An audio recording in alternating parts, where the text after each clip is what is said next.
habits. Now, in addition to that, what I also did was I connected what I consider to be an archetypical figure with each week's lesson.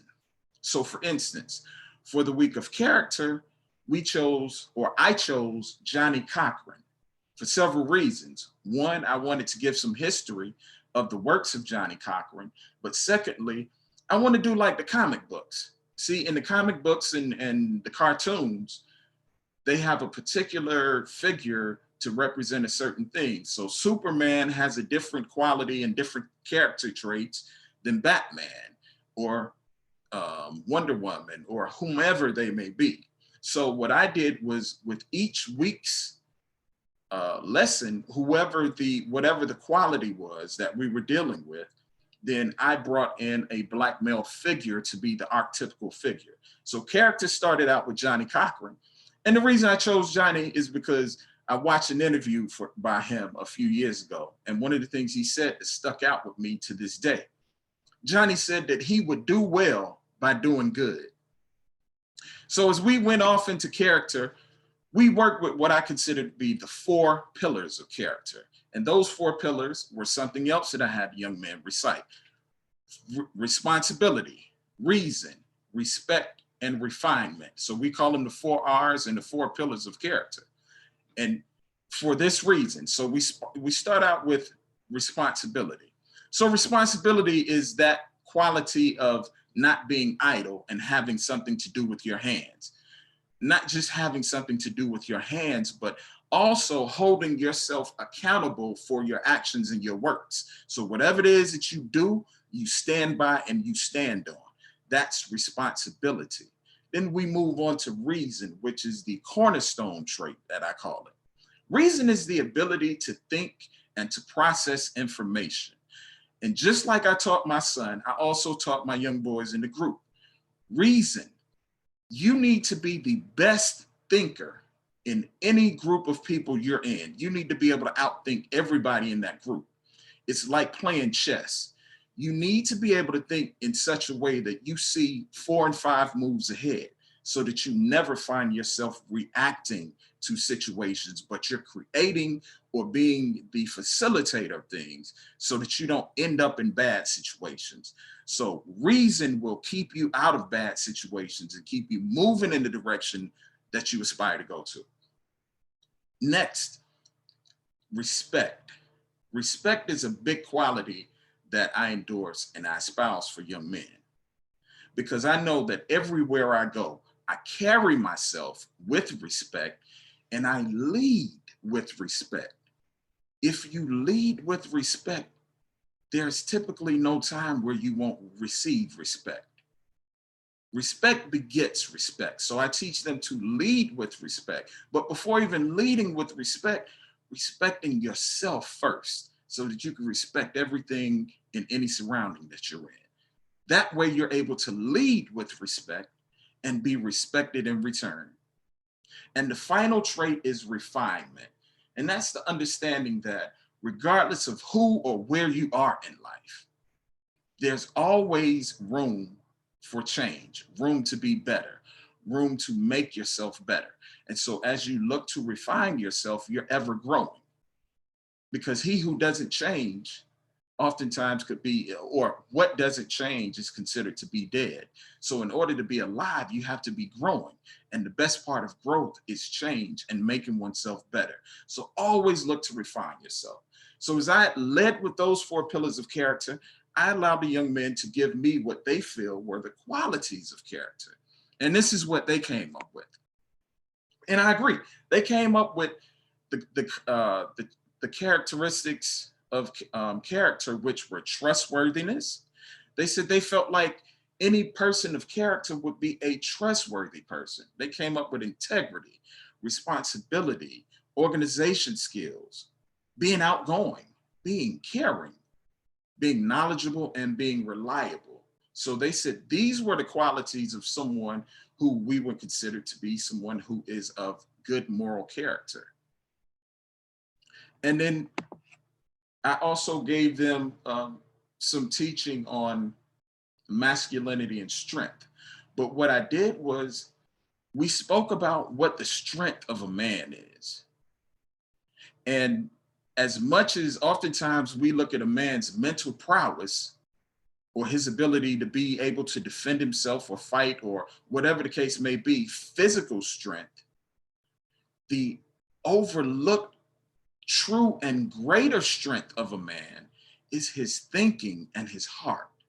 And so I taught these young men, definitely be in care of your physical your physical capabilities. Don't let that go by the wayside.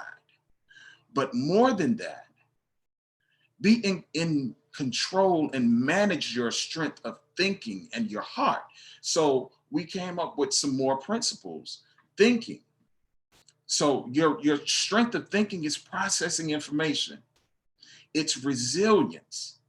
See, resilience is your ability to, as they say, as the young people say, it's your bounce back game. But your ability to deal with difficult situations and not be overcome by them, but overcome them. So we dealt with resilience. We dealt with mental toughness, the ability to be able to stay to something, regardless of how difficult it may be, but seeing it through and being persistent with it and bringing yourself up and making yourself more mentally tough. And then we got into decision making. And those were the four things that we considered to be the real strengths, the core strengths of a man. So we didn't get off into, the macho or machismo or being strong and all of that stuff, although it has its place, and that's a large part of masculinity. But the strength of a man being in his mental and his spiritual and his heart prowess. And so in ending, I would like to say there was a story of a young man named Ali in Africa. And Ali went on a search to find riches. Although Ali was a very wealthy man, he went on a search to find riches. He sold everything he had in a fire sale so that he can go on this search. Well, Ali didn't find his riches. He ended up broke, destitute, and no one knows what happened to him afterwards. But the young man who bought Ali's property soon found that the property was littered with diamonds, and this person became one of the most wealthy men in Africa. And so the lesson here was that we're all endowed with our own riches. And before we leave in search of that which is unknown, we need to mind our own business and see what we've been endowed with by the Creator as our own personal riches. Because the scriptures say, a man's gift will make room for him. And so in ending, I'll leave with this poem. What if I read to you a story starting once upon a time, and you realize that it was your life spelled out on every line? Would you hear my voice with wonder as it brushed across each word, and pray my arms had strength to hold the truth about your world? Would your view of life be different? Would it shock you most to find the things you thought defined you could be summed up in just 2 lines? And all the ones you took for granted, the ins and outs of every day, played a bigger part in who you are than you'd ever dared to say. Would you wonder at the pages left and the places they'll lead? Then vow to make each moment one you'd be proud to read? Because there's a story of your life, but it's you that holds the pen. And I hope you feel the pages right before you reach the end. And so with that, I'd say, thank you. This is the message that I give my young men, is that God has already endowed us with what we need. Now we have to write the poem. Thank you. Thank you, and thank you, Mr. Edwards, for your comments. We are appreciative, and it is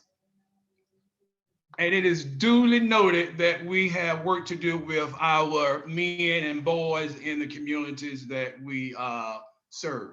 So we are grateful for your participation in our first virtual summit, as a matter of fact. Now we're going to hear from, to enlighten us even more, is Mr. Jason Mahoney is going to come to us to open us up for our next segment. So, Mr. Mahoney, it's on you. Absolutely, absolutely. What an awesome, awesome keynote address. Thank you so very much. And if you're listening out there, please like and share this. We're about to go into the panel, and I'm super excited. But before we go into the panel, I just want to say this. I am a Black man and my life matter. But for 8 minutes and 46 seconds, you told me that my life did not. For you see, I am every Black man across the United States of America. I am a Black father. I am a Black son. I am a Black grandfather.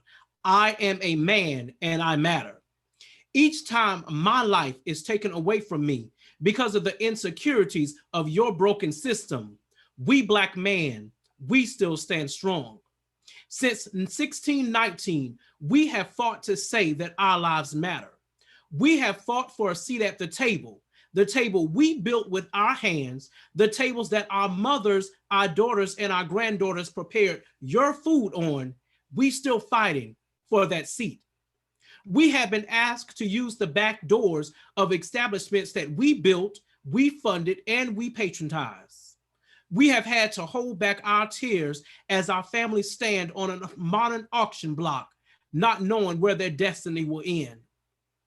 We've had to embrace toxic masculinity because the breaking of the buck made you feel that you weakened us.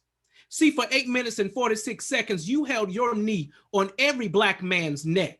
But today, we're not allowing you the time, the opportunity to place your knee, your hand, or any of your modern buck-breaking techniques to take flight. For you see, the time has come and the revolution has started. We shall not go quietly into the night. We shall not submit to your insecurities. We shall not bow down to your injustices. But for today, it's a new day, and your knee will no longer be allowed on the Black man's neck. Good afternoon, everyone. We are super excited to start the panel as we discuss the situations that are bringing us here today as Black men. I'm super excited to bring the panelists before you today, and each of them will take a few seconds to introduce themselves and tell you a little bit about themselves. And we're going to jump right in because we want the discussion to be lively, engaging. And if you have some questions, please put them in the comment section because we want to hear from you as we discuss issues regarding Black men. So the first person that we're going to bring up front is Dr. Latasha Barnes. Good afternoon, everyone. I'm Latasha Barnes, New Bern native. I've been in the criminal justice field for over 30 years. I am currently the chair of the Department of Criminal Justice and Sociology at Livingstone College. During the time, I have worked a lot with men, young males in the prison system. So I guess that's why I'm the only female on this panel. Well, we're glad to have you. We're glad to have you. Next, we're going to bring forward Mr. Brian M. Bryant. Good afternoon. Thank you for having me. I am originally from Fayetteville, North Carolina. I'm now staying in Stone Mountain and the Gwinnett area of the Lancho metro area. I'm a 5th grade social studies teacher, a PBIS coach. I have experience in mentoring males. I'm looking forward to mentoring males in the performing arts soon. And so I'm glad to be here. Thank you. Awesome. Thank you. Next, we have Mr. Nate Cooley. Thank you, Brother Jason Coley. Thank you. Good afternoon. My name is Nate Coley. I'm a native of Goldsboro, North Carolina. I am a practicing registered nurse and currently specializing in behavioral health nursing, and I currently reside in Charlotte, North Carolina. Awesome, awesome. Thank you. Next, we have Mr. Larry Thomas. Good evening, family. Good afternoon. Larry Thomas. I am the founder and the CEO at Thomas Mentor Leadership Academy, where we mentor young men between the ages of 9 and 18 who are being raised by a single parent or being raised by their grandparents. And we're in Durham, North Carolina. Awesome, awesome. Thank you, thank you. So we're just going to jump right into get this panel started. Super excited, super fun. And so we're going to throw out the first question. And depending on where the question may land, I may call out your name for you to answer that question. So this first question, we've heard it so many times across the world, and we're going to hear it again today. That question is, what does it mean to be a Black man? what does it mean to be a Black man? And I see Brian is smiling. So Mr. Brian, you are a history major. So let's hear what you have to say. I don't know about history major, but I am a Black man, so I should know my history about being a Black man. But I will say that is a power-packed question. It's so dense. And so what came to my mind is that being a Black man, first of all, is embodying protest, struggle, and resilience. Okay, when I say embodying those things, I mean that because of our history of being Black in America, of course, the transatlantic slave trade, Jim Crow, that was post-Civil War, now post-Obama, now in the transition of powers that, democracy doesn't want to live, especially for Black, especially when we look on the news of Kwaun Charles that just passed away, was found killed. There is so much trauma around us as the Black community, but as being a Black male, I embody when I step into the store, when I step into a hospital. It depends on who looks at me and what they see. And so that's number one, is that when I embody the struggle of my people, I embody that there's a whole cloud of witnesses before me. There are people that have gone before me to fight for our rights, to fight to be recognized as not a 3/5 of a citizen. Like I have a story. And me being here today, I'm not just standing by myself. I stand for my family. I stand for our forefathers, our foremothers. So I embody the struggle, but I just don't embody that struggle. I embody what has gotten us over and through the struggle. So I embody protest against what may be reverberating in the media about Black males. Because when we look at TV, when we listen to the radio, hip hop, which I love so dearly, there are still messages of misogynistic messages. There are still messages of anti-LGBTQ. There are still messages of degrading and disrespecting women. So my presence as a Black man in the face of a white society is the embodiment of protest. And also, me being a Black male means that I embody what it means to overcome and what it means to be resilient, to push through. This is my 6th year in education, but this is my first year just completing my teacher certification. So even though I've been teaching through different teacher pathways, alternative pathways, I had to have resilience to push through those processes to say, I'm going to finish this, I'm going to complete it, and I'm going to be a positive light in the community. So when we ask that question, I think there are 2 questions to follow up, is that, what does it mean to Black man? Is who is seeing me? And how do I see myself as a Black man when it comes to our historical standing in America? Wow. Thank you so very much, Brian. Brought up a really good points. And Dr. Barnes, if it's okay, I want to throw that question to you as the female on the panel. When you hear that question, what does it mean to be a Black man? What are your thoughts that you have there? I think to be a Black man, it's twofold. It's empowering because, men are seen as our protectors. And as a Black woman, that's exactly what I see as a Black man, is my protector, regardless of where he is in life. I see him as my protector. And I also hate to say this, but I also see it, Black men are viewed as victims or property in our society, which is a great disservice. So I applaud Black men who do succeed in our world based upon all of the negativity that they have that they have to deal with. But yeah, again, as a person that's been in law enforcement, I see both sides of it. So again, I applaud, Black men that do well in spite of all of the negativity. Wow, I just want to point out something that you said. You said that Black men are viewed as victims and as property in our society. Does anyone want to go into a little more depth about what Dr. Barnes said or what Mr. Bryant said about what it means to be a Black man? They hit 2 high points, the victimization perspective, and then also the question of, it depends on who is seeing me and how do I see myself as a Black man. So Mr. Coley or Mr. Thomas, do you want to add a few sentences to those comments? Yeah, this is Larry Thomas. I just want to say, when I think of a Black man, I think of something powerful. Powerful, resiliency has been said, but I think we also have to allow ourselves to be vulnerable to our community. And what I mean by being vulnerable to our community is to acknowledge when we need help. To acknowledge when we need help, whether it's medical, mental, whatever it is, we have to acknowledge it. But being powerful is, and this is how I see it, when we walk into an environment, for some reason, maybe it's just not me, but I carry everybody who came before me. And I carry everybody who's going to come after me. So I have to represent. The piece about the being powerful piece is that we have to change the narrative.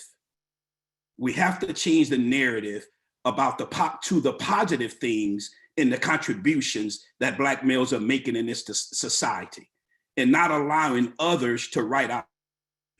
We have to get up and write our own stories. So that's the way I feel about what being a Black man. We lead families, we help in our communities, we help in our schools. It's just a powerful thing to be a Black man, and I am proud to be a Black man. Wow, wow, thank you. I certainly agree with what Mr. Thomas has stated when he said we have to rewrite our own story. Even at birth, there's low expectations for the Black man. When our counterparts are born, they're expected to be presidents, they're expected to be lawyers and doctors. But when they look at an African-American male in particularly, that expectation is low. He'll probably drop out of school and be a part of a gang or involved in drugs. He'll probably be a part of the prison system. So the expectation is low. So I agree that we have to rewrite our own story. Wow, wow. So the takeaway, for those that are just chiming in, the takeaways that you could get from them, from all the responses, were sometimes we have to carry ourselves, and then we also have to carry those that came before us, meaning we have to carry our history, plus we have to carry our future as well. And then also from the perspective of the two questions, who do you see yourself as a Black man? And how do you feel that other people see you as a Black man? And then you must also applaud and celebrate who you are as a Black man. And Mr. Bryant, you brought up something, and hopefully we have enough time. I want to bring it up a little bit later. In the panel, you talked about trauma. And so I'm hoping that it can come up in either this session or the next session, but I definitely want to lay our hat there for a second as well when we have that opportunity. So our next question is, get your knee off my neck. What does that mean to you? Get your knee off of my neck. What does that mean to you? And if I can add also onto that, what does that mean to your future? Get your knee off of my neck. What does that mean to you, as well as to your future? Mr. Bryant? I guess I'll jump in. And I think this is a good question because I was going to jump in earlier after Mr. Coley was talking, but I want to kind of explore that question twofold, is the literal and the kind of figurative, right? Is that the number one is the power of the Black male physique, the power of the Black male body, like what my body right now, what it represents and what it holds in it. Where can my body be found in the matrices of the kind of white America? And I can say that Black bodies, of course, we know that we are well represented when it comes to national sports and college sports. Like our bodies, people want the physique, want that strength, want the buck, want the mandingo, want that strong Black man to fit into the box of athletics, or fit into the box of prison, or fit into the box of any type of stereotype that America has for the Black male. So when we talk about, of course, this is George Floyd, so let's keep it real. You know, you on our necks so that you can dictate who I am and what I do with my life and with my body. That's number one. Then the metaphorical stance is, get your knee off my neck and let me be. Let me be a whole human. Let me be who I am. And sometimes I'm going to push this limit and I might get in trouble for it. But sometimes the person that has their knee on our neck, they're not necessarily a white male. Sometimes they are a white female. Sometimes they're another Black male. Sometimes they are another person outside of the Black race that is another ethnicity. because in that situation, there was a police officer that was not white that was standing by seeing it happen. So if you're standing by seeing it happen and not saying anything, you're complicit with it happening. So let me talk about the power of even the relationship that Black males have with each other. How can we create a space that allows both of us to coexist, that I don't have to compete with you, that I don't have to even, at least I can acknowledge, like when I go to the store, if I'm in the gym, I'm gonna give you a nod because I acknowledge your presence because you're a Black brother and we live in America. So, talking about that, get your knee off our neck. Who has their knee on our neck? Wow. Is it our own community still part of us that is, kind of limiting who we are and defining us for not positive things? But how can we deal with that? And this has come up, especially with this situation is, well, you got to stop with the Black on Black crime. Yes, that's true. Let's acknowledge the fact that the majority of America right now still has their knee on our necks. So let me breathe, let me be who I define me to be, and not who you define me to be.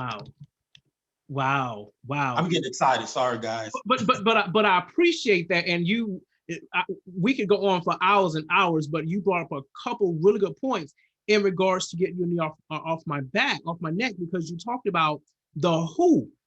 It's not just always white America, So does anybody else want to add into that about get your knee off my neck, the meaning to you or even to your future? And you can even go into a little bit more what Mr. Bryant talked about as well, about the who has the knee on your back, the knee on your neck.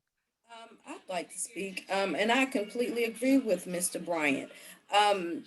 Historically, as long as we fit into their mold, into their picture, and when I say they, I mean white America, white men, we're fine. But as soon as they think that that Black men are trying to succeed or step out of our place, it's a problem. And as we can see throughout time, when people are afraid, it's like they're caged into a corner, so they're going to do whatever they can to get out. For white America, it's been they turn to violence, they turn to and that's what get your knee off my neck means to me. As soon as something goes a way that they don't like, their first thing is, okay, I've got to take it out by any means necessary. And a part of that problem is, and I'm going to step away from the Black male, let's look at the officers. Most of the time, when you see a police officer, they have been the bullies. They've been bullied in high school. So what do?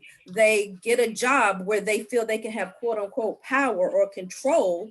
And just because they have a badge and a gun, when theoretically, when the rubber meets the road, they still don't have that control that they have. So they resort to what is innate in them, and that's to kill. Wow. Does anyone else want to add to that, Mr. Thomas or Mr. Colin? Brian, I know you wanted to share something else as well. So before we move on to the next question, because I'm taking some notes, and there are going to be some more questions that's going to come out based on some of the things that you guys have said. Yeah, I want to chime in. This is Thomas. When you talk about get your knee off my neck, and what that means to me is, why your knee on my neck, it seems like we always in a state of paranoia. Whether we get in the car, we see blue lights behind us. We constantly having the talk with our children that we had.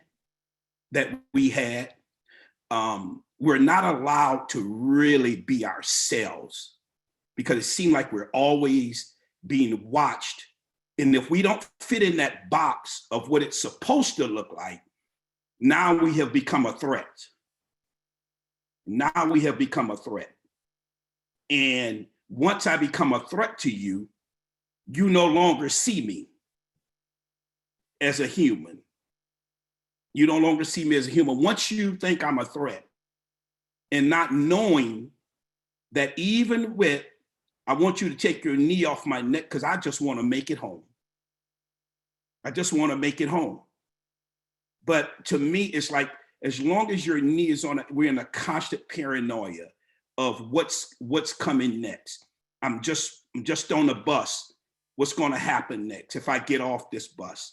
And it always seems that we always have to have a witness for us, someone to validate us. Well, he didn't do that. Well, they wasn't over there. And who is that person that always come to validate us? It has to be a white person to say that they wasn't there, or or he didn't do that, or she didn't do that.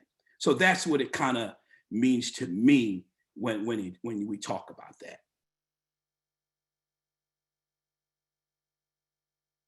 Mr. Coley or Mr. Bryant, anything else additional that you guys would like to add? Yes. Sure. Yeah.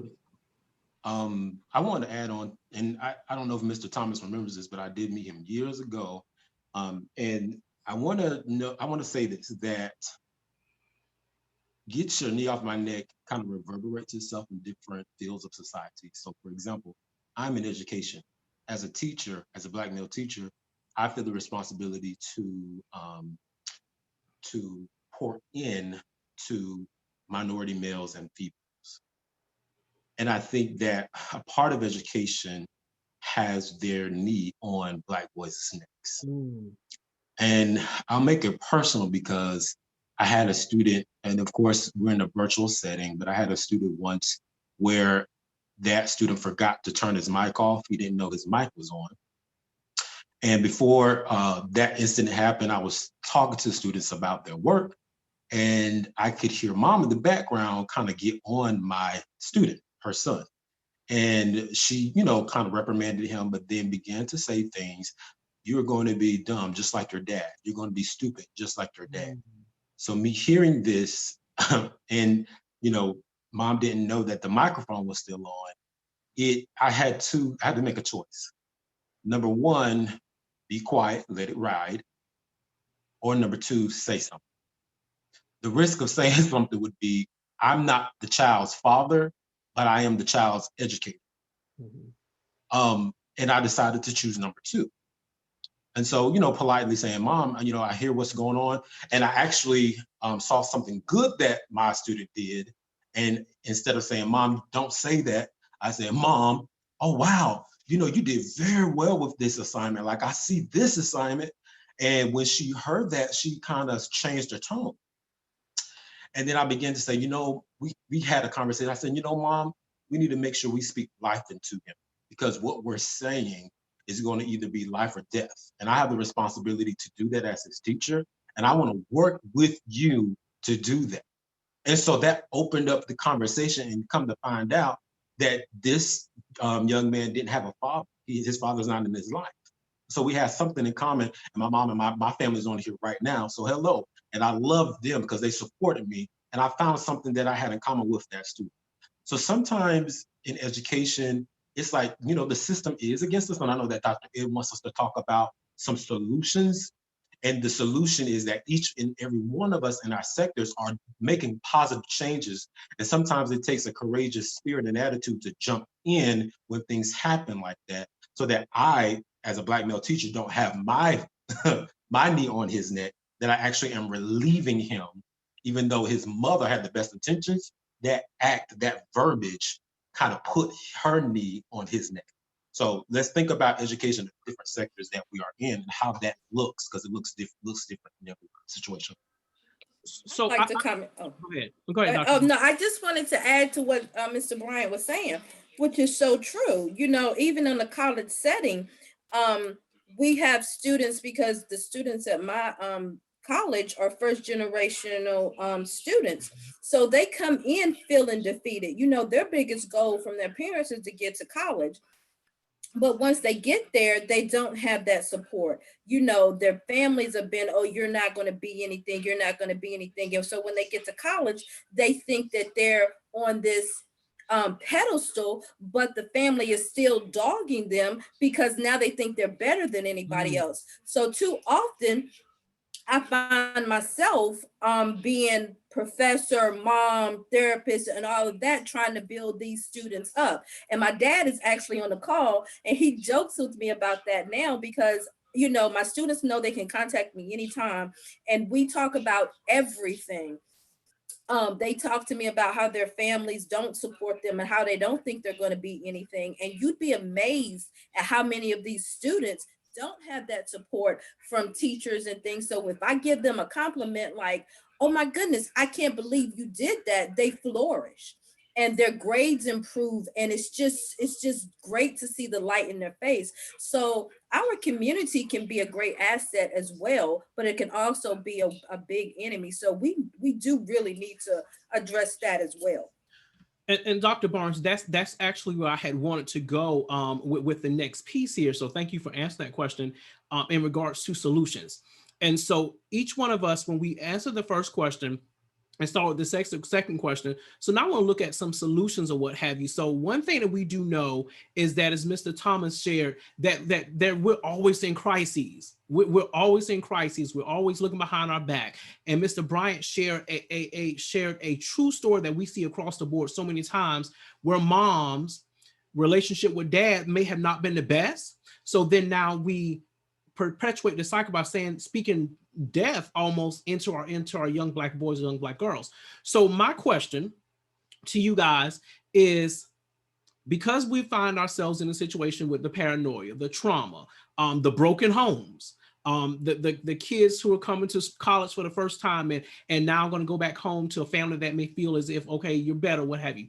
So we have all of this stuff, all of this trauma that is going on in our community. What is it that individuals in the community can do to save our Black boys? What can somebody do in the community? And I always like to stand that everybody can't do everything, but everybody can do something. And so what would you tell individuals in the community that are listening to you right now, just one or two things that they can do simply to save our sons? I'll jump in on that one. I would say be an advocate, believe in them, and stay committed to them. Those three right there for me. Stay committed. Thank you. And I would add just being present. You know, the impact that one could have on a young Black male just by being there. Case in point, earlier in my career, you know, I was just doing my thing, you know, making strides in education and in nursing career, and did not realize that there was a young Black male looking at me. I mean, I hadn't talked to him, didn't even know who he was, but my sister said to me, X, you know, said he's been watching you and he's noticed the strides that you made in life, and that has caused him to want to, you know, change his thinking and thought process to maybe, you know, maybe I should go to college. Maybe I should do X, Y, and Z to pursue my goals and dreams based upon looking at me. And I haven't even had a conversation with him. So I think even if you're not an active mentor, just being present, being visible, so that some of the young Black men can see the strides that you made. Absolutely. Thank you. To piggyback off of all of that, you can do something that doesn't even cost a thing. Just be encouraging. You know, just say, I see you, and I'm proud of you. Take you out of it, and that'll go a long way, because you never know what a kind word can do to someone that's having a bad day or just needs that little bit of push to keep going. Good point. And I'll say this and I'll be done. I went to see a client this morning, and I was at the light sitting, and this guy drove beside me, and he told me to roll the window down, and he saw my license tag. My license tag says male nurse. He said, "You a nurse?" He said, "Brother, I want to let you know that I appreciate what you're doing in this community." He said, "I don't know you," he said, "but I know it cannot be easy, the job that you're doing." And that, I was just blown away by that. Just that kind word that you was talking about, Dr. Barnes, does go a long way. So Add to that. go ahead, Mr. Bryant. I can real quick. Thank you. You know, be educated about what's going on with Black boys. Kind of doing your research. I mean, the news shows what's going on, but you can do more by building relationships with families that have Black young men in them. For the families that have a single parent or single mom, sometimes it takes time to build that relationship with mom or that relationship with the single dad. But building relationships does let them know that, yes, I am here and I do care. It doesn't take money like Dr. Barnes said. It just takes a simple, how you doing, what's going on, a text message, video chat, Zoom call, something to kind of make that connection, that relationship to grow. Because I think someone said it earlier, is that sometimes with Black men, we don't like to say we need help. And sometimes as Black boys become Black men, they understand that that's a rule. So you have to be strong. You cannot show any sign of weakness. But when you open those lines of relationships up, you become vulnerable and you can start showing and seeing when Black men or Black boys are hurt, because a lot of them are. And so, and Dr. Bryant, excuse me, Mr. Bryant, well, I'm gonna go ahead and call you doctor, speaking it into existence. So every last one of you all have said something so impactful about saving our sons, right? Everyone can do something. But what is interesting about when you talk, and I'm tying it at the beginning of something you said at the beginning, about sometimes we put our own needs on our own people's back, on our own people's neck, excuse me. So Mr. Coley is a male nurse, and he has a license tag that says male nurse. And you talked about the hypermasculinity early on, the toxic masculinity and all those things. And so if I can put this question to Mr. Coley from the perspective of your role as a male nurse, were there any knees on your neck when you stood out as a Black man going into a female dominant role? What was that like for you, and how and what words would you give to young Black boys that are listening to us now that may not be, you know, that person on the football team, that may not be that stereotypical career for Black men? So what was that knee like for you? And Mr. Brian, you can chime in as well as an educator. So what was that knee like for you, Mr. Coley? Oh man. Being a Black male in nursing, I was a double minority. I always had to approach nursing care that I provide. I had to do that with a little extra, because other counterparts in nursing sometimes felt like I wasn't adequate enough just because I was male, and then because I was Black, that I couldn't do the job or fit, or that I didn't fit the bill. So there was always, this viewpoint from their perspective that one, I shouldn't be there, and one, I don't know what I'm doing. So I found myself constantly, working hard, doing the extra, so that I could actually prove that, that I'm very talented at what I do. For those who seek to pursue careers in nursing, I say go for your passion, go for your goal. There are going to be a lot of people that will tell you that you can't do something, but set your mind to do it, and I would say pursue it. Even when I was in nursing school, the director of nursing did her best to try to kick me out of the program. Something about me she didn't like. It wasn't the grades, it was just something about me that she didn't like. But that drive, that determination, I was able to push forward. And then at the end, she had to come and present me with the highest award awarded at a graduation. So you just gave us a solution, and a solution that you gave us was go for your passion, regardless. Go for your passion. And then you said, go for your goal and then pursue it. That's a t-shirt right there. Go for your passion, go for your goal and pursue it. So when I see the t-shirt, I give you some credit for it. But that is just powerful. And if I can ask this one question, when you were treated the way you were treated, how did you feel?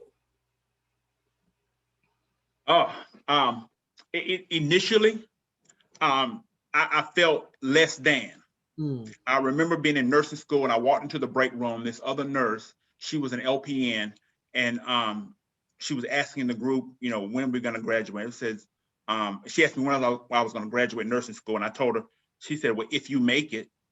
And I had to literally get up and walk out of the room and get myself together, because she was trying to speak something negative over my life. And I was like, I'm not having it. I walked back in the room. I said, I'm going to graduate, and I'll graduate on time. Right. So And can you state your credentials as a Black male nurse? We know that you had the highest degree, highest grade. So what are your credentials? I know you got all the alphabet soup after your name. So and the reason this is important because we want Black boys and Black girls to know that if you have a dream, go for it. go for your dream. So what's that alphabet soup? Oh God. BS, MS, RN, CCCH, just a host of certifications that I've done in trainings. But yeah. And the reason I ask that is because far too many times, and Dr. Barnes, I'm going to say this, and I want you to chime in after I say this, and Dr. Bryant, Dr. Bryant, far too many times we, with our daughters, we always say, yes, she won this, she won that, or what have you. But when the son bring home a medal, we'll be like, good job. But so really, we have to also celebrate the success of our Black boys as well. So Dr. Bryant, I know you over there, you ready to jump off your seat. What you got to say? That is what you just said was very potent. So I had to sit with that for a few seconds. But I want to piggyback on Mr. Coley, Nurse Coley, and just like there's 2% of teachers nationwide who are Black males, 2%. There are not many of us, of course, we know. When I first got into education, I was a paraprofessional for a young Black male, second grade, who was emotionally disturbed, would flip a classroom upside down if he got upset, would throw chairs, would throw a tantrum and tear it down. So I was called to be his 101. When he had those episodes, I was expected to intervene. And I'm bringing this up, so just hang on with me. I'm bringing it to a point. I was expected to intervene, to sometimes restrain him. And one time when he had this episode, he, of course, threw a chair. The teacher at the time, a white female, got upset and of course told students to kind of get to the wall. I stood there trying to intervene with the student. She yelled at me and said, will you go get him? Because he ran out the door. And when she did that, I knew what I was called to do in that role. I didn't like how she talked to me, and I didn't necessarily like the situation I was in. And I'm bringing that up to say is that even in education, sometimes, even though I'm a Black male, there's an expectation from other people, especially white women teachers, that I'm supposed to police, I'm supposed to safeguard them from any incoming danger from a Black male. And I don't think that's fair. So when we talk about, being in a role that I'm not necessarily supposed to be in, or Black males aren't necessarily always in, which there's a growing number, might I say, is that we have to face those situations head on and talk about that. Talk about bias, talk about racism, talk about what it means to be a Black male teaching a white student. How can I relate to them? So those conversations are important. So that's why I will say in response to Dr. Coley is that even in education, there are situations where I'm having to navigate what my Black body as a teacher is called to do and what I'm meaning to do in a positive light. So, thank you. So I want to go to Dr. Barnes and Mr. Thomas here. So you guys are both active in your community. When we think about being active in the community and being present, what is it that you can tell to the faith-based organization? How can they step up in the community to save our sons? So what advice or just something that our churches, our faith-based community can do? Because at the end of the day, the Black church is in every single Black community. But the communities that are around the church are still in poverty. Okay.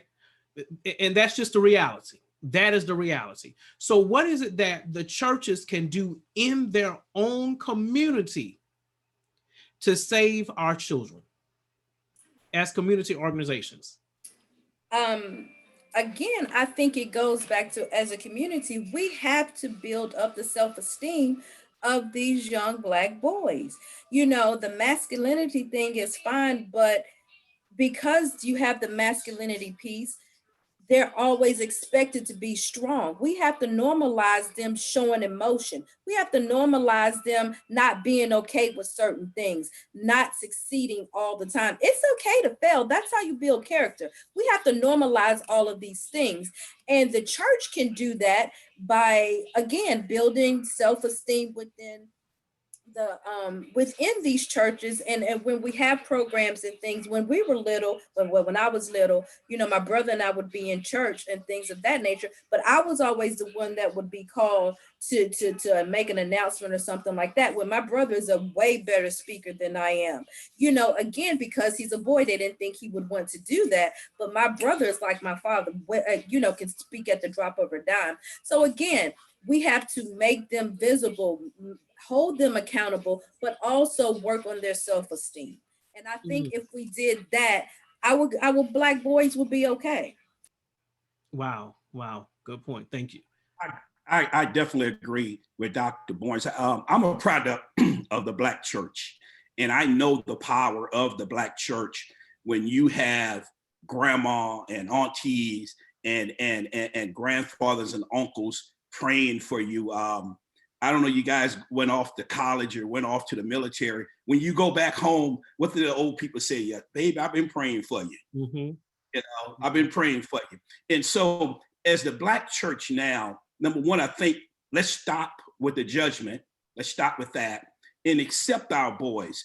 And one of the things I always tell, not only the Black church, but our community, let's stop concentrating on, let's say, for instance, the sagging pants.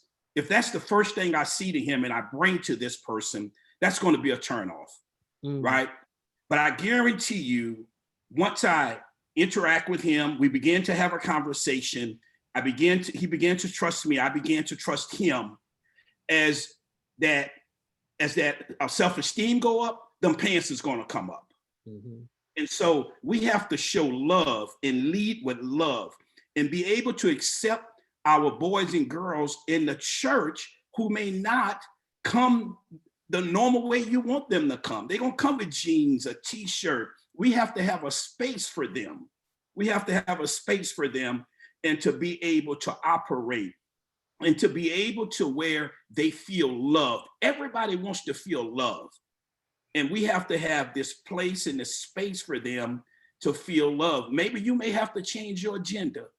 All right. I'm a chief of staff at a church. And that's some of the things we talk about.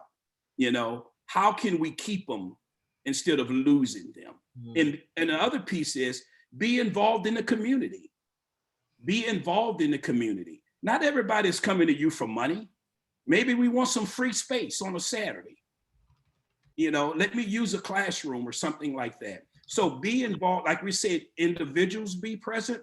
We want the church to be present. Wow. You said something really impactful. You talked about the sagging pants and about the approach. And I think, and if I can just use the word judgment or finding fault as soon as I see you. And I think that is so important that when you encounter a young person, as you mentioned, Mr. Thomas, if I identify something I feel as a deficiency in you and I let you know that, you've lost that relationship already. And so what I heard from you was a solution for the church is to, you know, let's stop being judgmental, you know, let's develop relationships and let's be engaged. Perfect. So our next question comes from frustration. Dr. King talked about the frustration, being tired of marching. What are your thoughts? The frustration and being tired of marching. What are your thoughts on that? Well, dealing with the population that I see the frustration because, you know, these students are used to the microwave society where they do something and instantaneous results. You know, they want an instant reaction. So when they don't see that, they get frustrated and it turns them around. That's why a lot of the students didn't vote until the schools got into it and had the marches and had the, you know, the rallies and the things of that nature. You know, once a student or sees that they're making a difference, that their input counts, then they're going to be more proactive or they're going to be more inclined to do that. And so just seeing marches, they don't think that that's doing anything where they're not seeing the long run because they want that instantaneous result. And that's part of the problem. They have to learn patience. And I think if you learn patience, and if you learn patience and have your faith, then it's going to be all right. And that's what we have to teach these Black men, young Black men, that everything is not going to happen when you want it to happen, but it's going to be on time. Awesome. Thank you. Mr. Bryant? Sure, I want to jump in there. Is that I agree with that. That seed, we are planting seeds in these young men, in these families.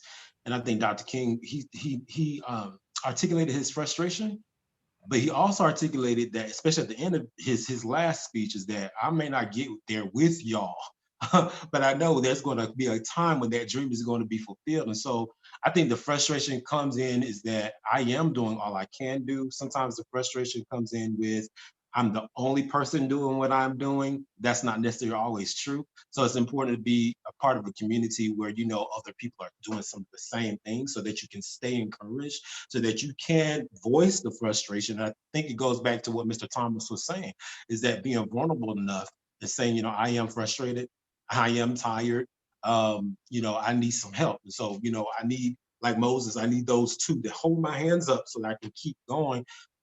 But acknowledge that this seed is small now, but it's going to reap benefits. I'll get my ROI in the future with this young man because I can see it. Even when I text my young men that I taught 5 years ago, I'll text their moms and dads and see how they're doing.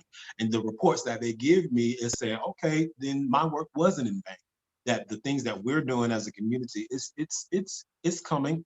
It's coming surely, but surely it's coming. Perfect. And so want to circle back around to something that you talked about trauma, that because of, we have historical trauma where as African-American men, we just have endured so much from that perspective. What advice would you give, or what feedback would you give to the African-American community, especially our Black boys, our Black men that grew up in traumatic situations and are now grown men and are still holding on to trauma and now acting out based on that trauma? So what would you say as a solution to this historical trauma that we find ourselves in as Black men?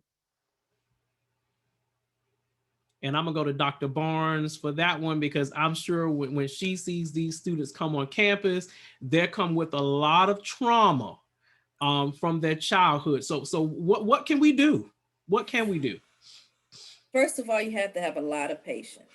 You have to tell this, you have to have a lot of patience, and you have to be like, okay, that happened to you. We're going to have to deal with this, and you're going to have to move past this because you can't let that situation define you.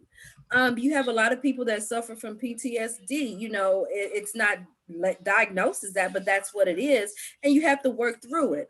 Again, we have to normalize therapy. We have to normalize being open. We have to normalize that it's okay to talk to somebody about what's going on, because I guarantee you're not the only one that's ever been through that. Mm-hmm. And once we normalize, talking about it and get rid of the old adage, what goes on in my house stays in my house, we'll be a lot better village in dealing with things. And that's what I have to tell my students. And that's what I have to tell myself sometimes. That's what I have to tell, family and friends. It's okay to talk about it. And it has to be a no judgment zone at all times. And that's what they know when they come talk to me. It's a no judgment zone.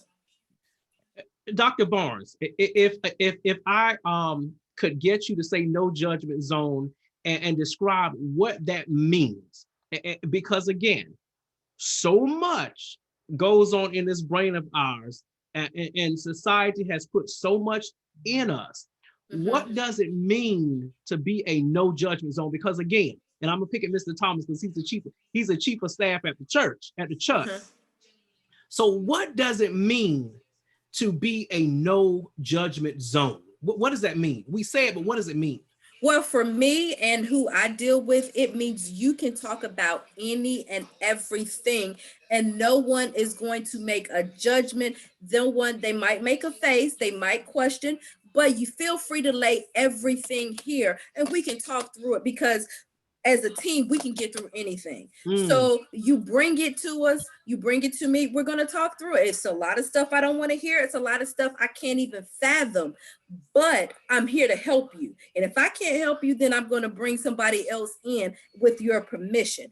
But so they know that they can come talk to me about any and everything. Because again, our society is always judgmental. You can't wear pants to certain churches. You can't have women in the pulpit. You can't have all of these different things like that. Again, we have all of these different judgments. So, and people shut down. So if you know that I can come to you or you can come to me, and I'm not going to judge you, I'm just going to help you find that solution, then you're going to be safe and you're going to feel safe and you're going to want to do better. And then wanting to do better, you're going to do better.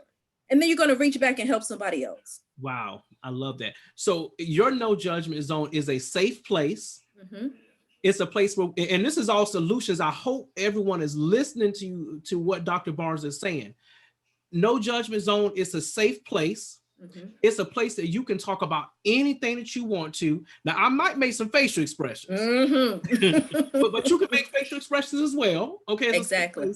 But it's also a soft place for you to land with your emotions and feelings. It's kind of like I would call grandma's hugs. Exactly. Is that no judgment place, that safe place. Exactly. So thank you. So Mr. Coley, I want to go to you about that no judgment zone safe place, because in the medical field, unfortunately, we as African American men, there's so many medical things that we just don't go to the doctor.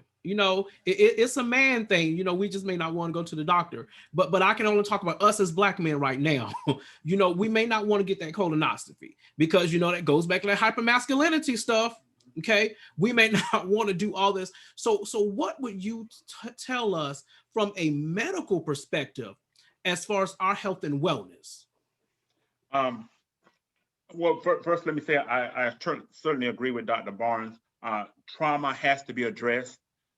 We like to keep things to ourselves and hold on to certain things. And then as we get older, the problem sort of snowballs and is never addressed. I work with young men as a behavioral health nurse in the community. And I try to get them to understand that, you and I can talk about anything. I'm not here to judge you. I'm here to help you. And just like Dr. Barnes said, and I say this often, especially to the young Black males that I work with, is that, my goal is to get you to a healthy place. This trauma that you're going through, you're going to make it to the other side. And just like Dr. Barnes said, I tell them all the time, you're going to be able to go back and pick up the next person and bring them along and be that encourager to say that if I can get through this based upon my past history and trauma, you can make it as well. So I think that is very important. As it relates to just healthcare among African American men, we know that there health disparities exist. Men are more likely to experience heart attacks than our counterparts. We're 60% more likely to experience strokes than our counterparts. And it's true that we don't go to the doctors to have those wellness visits as we should. A lot of that is due to, that's why it's so important that we have African-American providers, be it nurse practitioners or doctors who look like us, so that Black men will feel more comfortable going into the doctor's office and having those conversations surrounding our health, whether it be blood pressure issues or diabetes or things of that nature. Awesome. Thank you so much. So we can go on and on and on with the dialogue, because we all enjoy this, because we want to see our young people succeed, because they are future.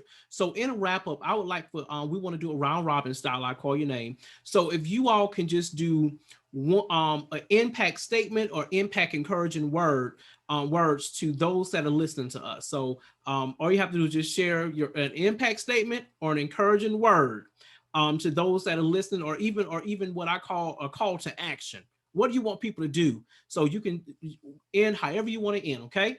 So I'm going to go to Mr. Thomas first. What is your statement that you would like to share with the listening audience?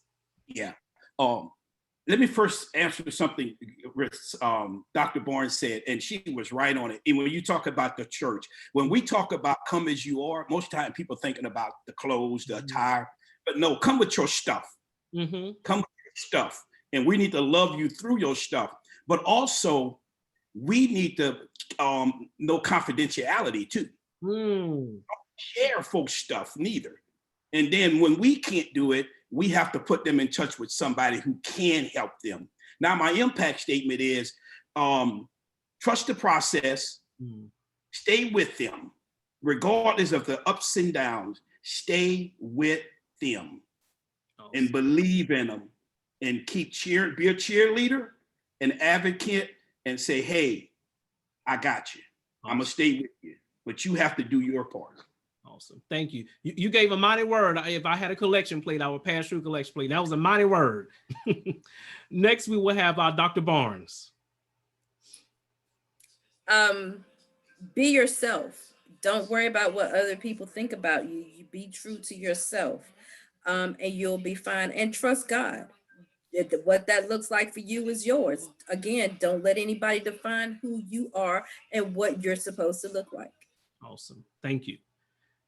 Mr. Coley.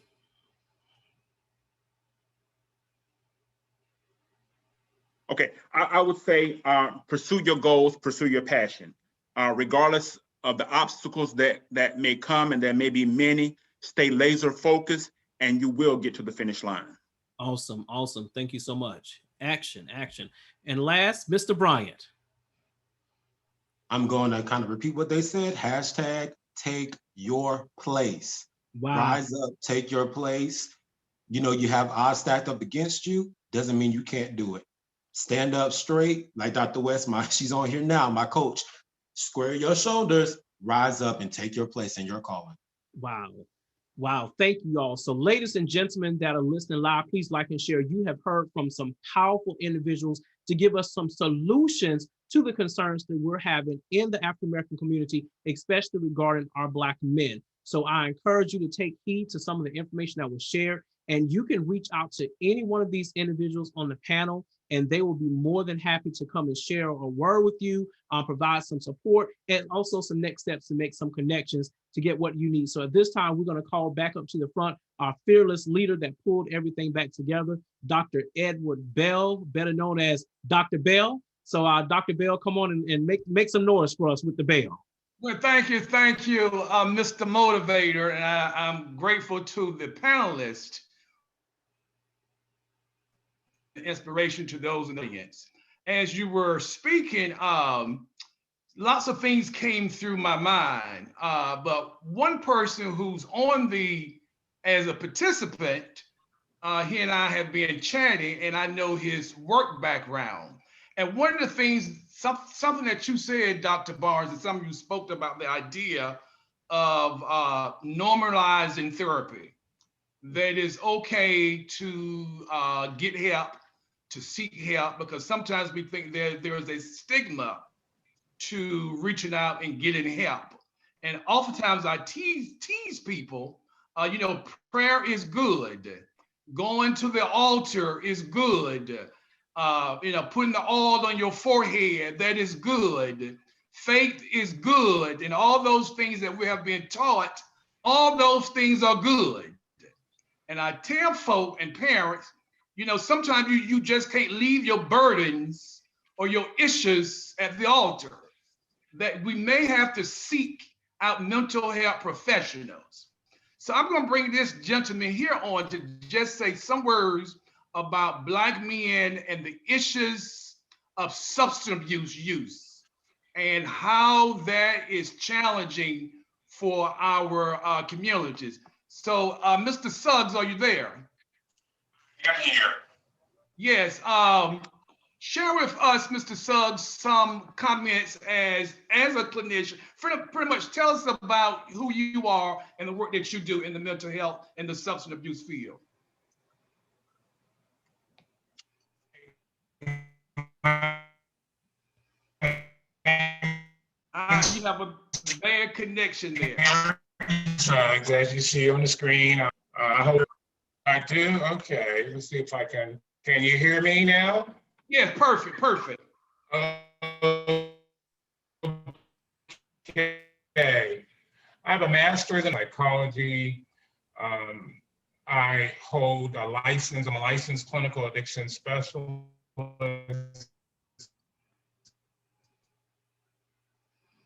It's not good. The connection is not good. And I live here in Greensboro, North Carolina. It's not good. It's good now. It's good now. Okay. I live here in Greensboro, North Carolina. It's been very interesting dialogue.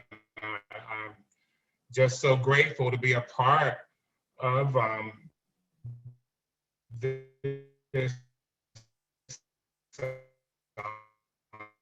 Well, Mr. Suggs, we have to get back with you. There's a bad technical so difficulty. Okay. Okay.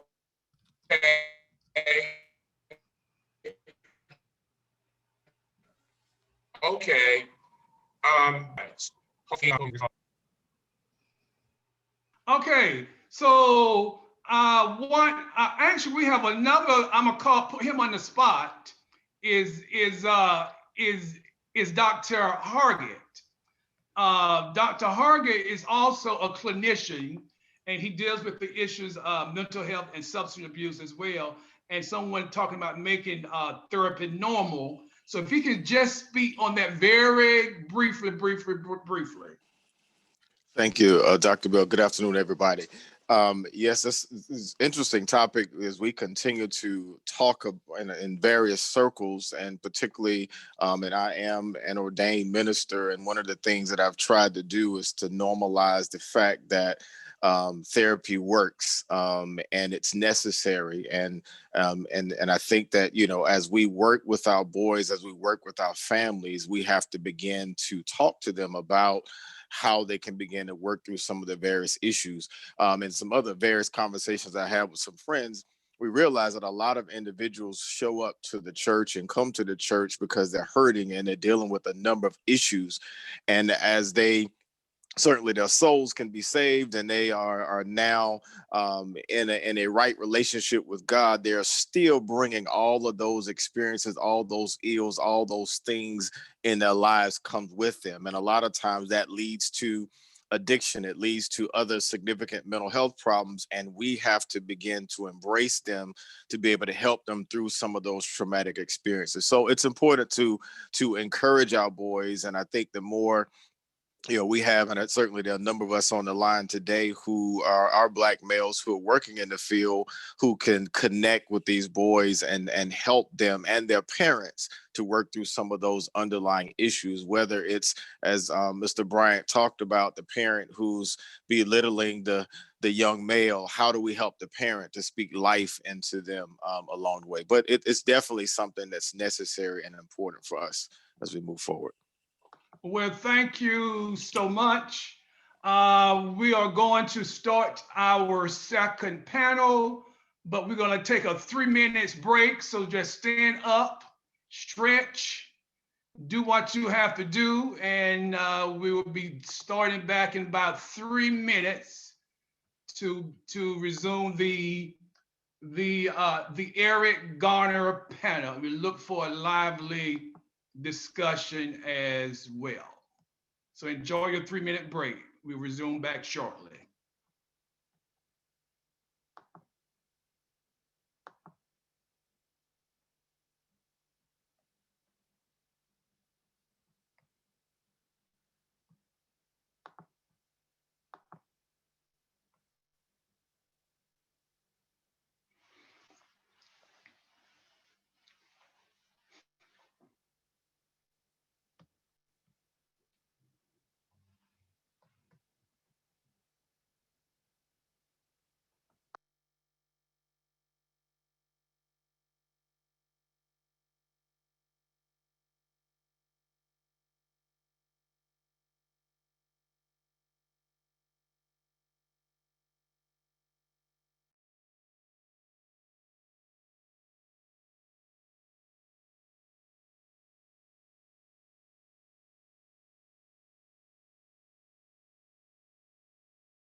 Okay, welcome back. We are ready to engage now with our second panel, the Eric Garner panel, and I'm going to ask Dr. Causey if she will begin with the panel discussion. Good afternoon, everyone. My name is Dr. Shakira Causey. It is my esteemed pleasure to be here with you all this afternoon. Whenever Dr. Bell asks me to be of service, I jump and say when, how, and what must I do? He's mentored me since I was 13 years old and deemed me Dr. Causey before I knew that would be my path. So I'm happy to be here. We're gonna have a rich discussion on this Eric Garner panel. As Jason did earlier, I'm gonna ask our panelists, Irvin Glenn II, Dr. Sean Smith, Vince McDuffie, Kevin Kelly, and Dr. Lionel Howard to please introduce themselves to our attendees today. And please try to keep your introduction at a minute so that we can dive right in to the panel discussion. And I'm going to start with you, Irvin Glenn, if you don't mind. If you could let everyone know who you are and what you do. I'm Irvin Glenn. I am assistant principal. I started off in North Carolina in the public schools on all 3 levels. I am now assistant principal in the Dallas Independent School District, and I'm glad to be with you today. Thank you. Dr. Sean Smith. Good afternoon, everyone. I'm Dr. Sean Smith. I am associate professor in the Department of Counseling at North Carolina A&T State University. I hail from Pennsylvania, where I was born and raised. I relocated to Florida in 2010, where I was there for 10 years, teaching and practicing, and I relocated here to Greensboro, North Carolina in 2019. I'm a vet, and a licensed counselor, working with military families and men. Pleasure to be here. Thank you. Mr. McDuffie. Hey, how you guys doing? My name is Vince McDuffie. I am a New Bern, North Carolina native, product of Dr. Bell and all he's done for the community of New Bern, North Carolina. I am the founder and CEO of I Can Mentoring and Student Services. I'm just proud to be able to be alongside such wonderful and amazing community leaders and mentors, and excited about today and to get this thing started. Thank you so much. Mr. Kelly. Thank you for having me. My name is Kevin L. Kelly. I'm the founder of Life by Design coaching firm. Also the president of the Kent County chapter of Delaware Fatherhood and Family Coalition. And I'm a native of Hillside, New Jersey, but my parents were born in North Carolina. and so I'm here in Delaware doing what we do. And I'm also an Air Force veteran. And thank you for having me. Thank you. Last and certainly not least, Dr. Howard. Hi, good morning. My name is Lionel Howard, and I'm an associate professor at George Washington University here in Washington, D.C. I'm a developmental psychologist by training. I also am the founder and president of LCH Research and Evaluation. Thank you. Thank you all for being here today, and most of all for sticking to the time limit on your introduction so we can keep this party moving. So I wanted to frame the discussion that we're going to have today, and I smiled on the inside a bit because Jason also started with a quote. So I have one that I'd like to start with from one of my favorites, Mama Toni Morrison. The function of racism is distraction. It keeps you from doing your work. It keeps you explaining over and over again your reason for being. Somebody says you have no language. You spend 20 years proving that you do. And it's not necessary. There will always be one more thing. So with that being the context of how we're going to move forward with our panel today, one of the things that I wanted to pose as the first question in our panel is we've heard earlier on throughout the summit that there's so much trauma response and so much negativity that Black men are dealing with as they try to navigate this world. So what I want to ask each of you is, how do you incorporate in your work Black joy and rest as resistance to racism? Because it is ever present and isn't going anywhere. So how do you make sure that you refill your well as you go on about doing your work? And I'll start with Dr. Smith.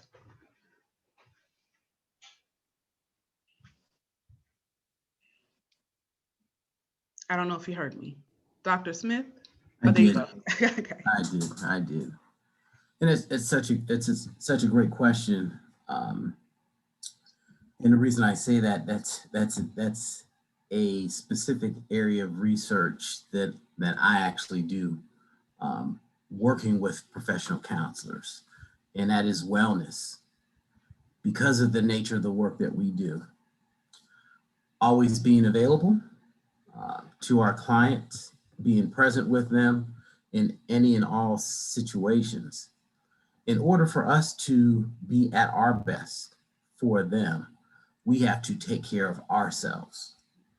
So wellness is significantly important. So for me, I need to get right before I even start my day, if that makes sense. So I look at it from a preventive perspective. I look at it as an intervention perspective, and I look at it as a relapse preventive perspective. So the preventative is, I need to get a workout. I need physical activity in order to be sound, all right? So that means working out at least 4 times a day, doing something physical, whether it be lifting weights, cardio, running, whatever. That needs to happen on a daily basis.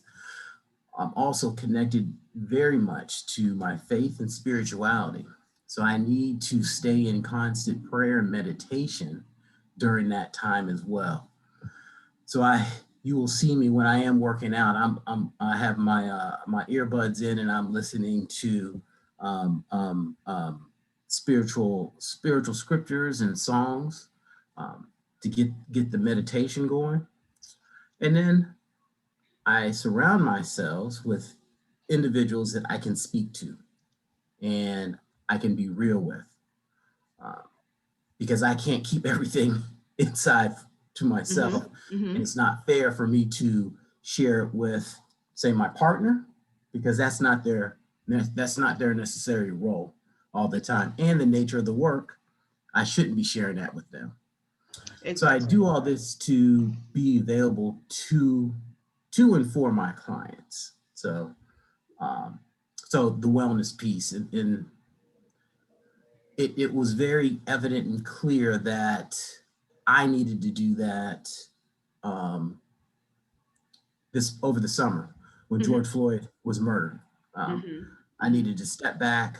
I needed to grieve. I needed to mourn that loss and collect myself and get right before I got back in the mode of helping others. So thank you so much for sharing that. What are some other techniques that others have been doing to manage during this time period? And this is to anyone that has more to add. For me, I would like to say that I understand where he is with the working out aspect and getting the physical. Can you hear me? Yes. Okay. Yeah. So, but for me, I get my my wellness and my strength with dealing with racism. To be honest, while dealing with one of another race. And what I mean is that every time I experience a good situation, I use that as fuel such that I won't look down or look constantly think that everyone is the same. or think that everybody wants to treat me in such a way, I go back to that situation, that happy place, that happy moment that I had, whether it be a Caucasian or an Asian, whatever. I go back to that place where I had a happy experience to fuel me so that I can carry on. Thank you. Dr. Howard, I saw you unmuted. Did you have something you wanted to add? Yes, I think much of what Dr. Smith said resonates with me. But I'd also add too that I'm very clear about setting parameters and barriers for the work that I take up.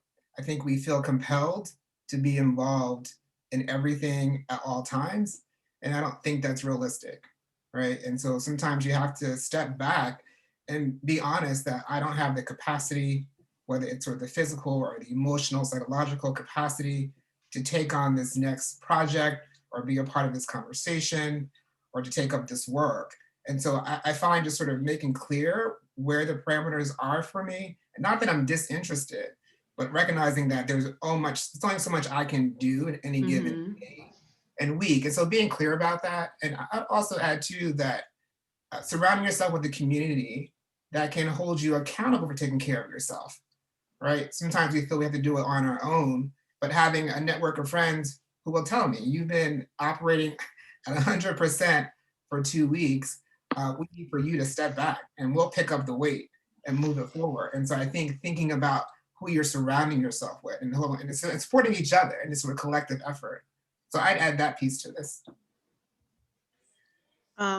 That's a great point. I think that it's very easy to get lost in doing this kind of draining work, with making sure that you have boundaries, like you spoke to, because you do recognize how tedious it is and how draining it is. So when you see someone else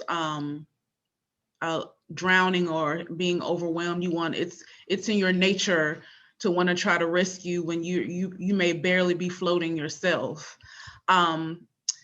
There are a few other people who I want to make sure I give the opportunity to respond. Mr. Kelly, did you have any additional thoughts about, how are you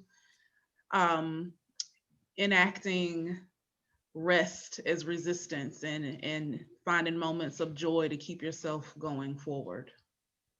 Thank you. I agree with Dr. Smith and Dr. Howard. They both were talking about making sure that you're well and taking a step back before you engage. And I want to take another little facet there. Know and understand your capacity. Know what you can do. If you're already far spent this week, you know you really can't engage 100%. So you need to step back. And there's some people I have in my life I call the top 5, but it's really like the top 3 people that I can share anything with. They can let me know, Kevin, you're off today. You're off today. You're off this week. Let me help you out. Let me pour into you. And those are people that I can be vulnerable with before I engage, because we are leaders. So as we are leaders can talk to another leader, be like, well, you know what? You're not leading well this week. You're not going to be able to lead this week because you're hurting in your home. I've been married for like 23 years. I have an 8-year-old daughter. So there's some things like Dr. Smith was saying, I can't dump that on my wife. There's some things I have to share with another man that possibly understand where I'm at. So I won't dump all that on her and then still move on. No, I need somebody that can pour into me, give me some of that oil so that I can rest and then I can give my 100% as a leader during these times and in the midst of this pandemic and in the midst of all this, chaos here that we're seeing here in this country. Mm-hmm. And Mr. Glenn, please grace us. I think to add on to what they were saying, I think sometimes it goes back to the simple statement or the mantra that you cannot pour from an empty cup. Mm-hmm. And I think sometimes we don't take care of ourselves. So what I have learned to do is what I can't do in one day. That's why the good Lord made 7. I'm learning more and more as I get older and older that there's some things it's just not in my reach. It's not in my control. And those things that I cannot control, I only control what's in my sphere of control. If it's not in my sphere of control, then there's no need of worrying about it. And I think that goes to the mental health. I know that Dr. Smith spoke about the spiritual health, and he spoke about the physical health. And I think that ties in once you get all three together, your spiritual, your mental, and your physical. I think you're well enough to be able to deal with issues. But if you're in a situation where your cup is empty, you're not in a position to deal with it. Thank you so much.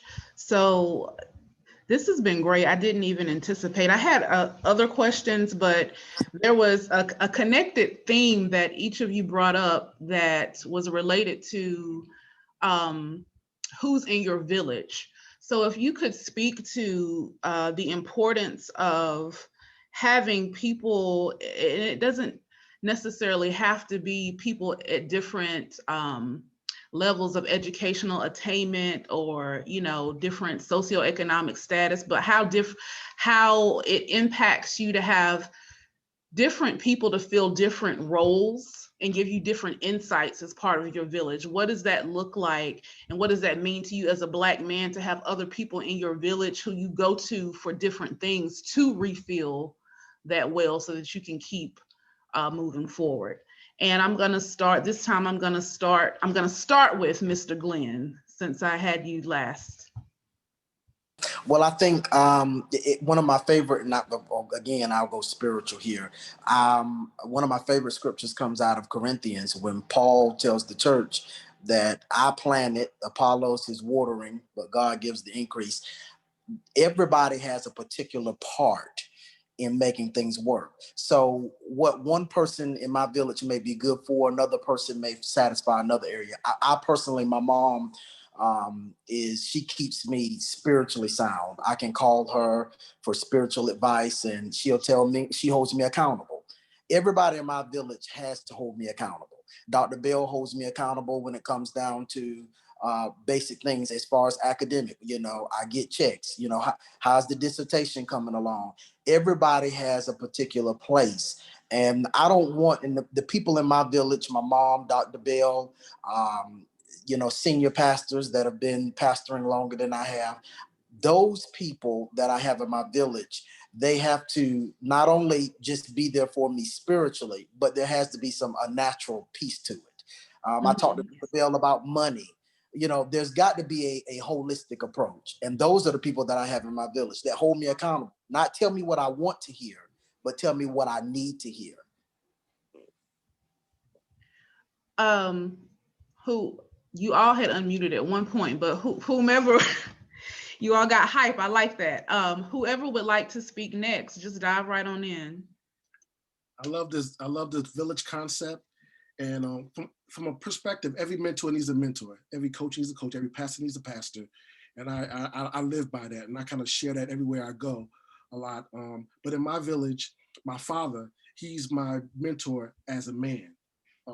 Taught me how to be a man, and I teach other people. Even those guys I mentor and coach, I teach them how to be a man from that perspective and how to be a father and a husband and all that kind of thing. But then there's a spiritual aspect of me that I go to a spiritual counselor. I go to pastors and prophets, you know, all those kind of guys. Those guys, they speak into my life for that facet of me. Then there's a person that I go to, and there's a couple that I go to for marriage help and marriage assistance or whatever. So they speak into our lives. So I believe in that therapy and that village ongoing, not just when things go awry, but just in my everyday, is a part of my everyday life. Thank you. Mr. McDuffie.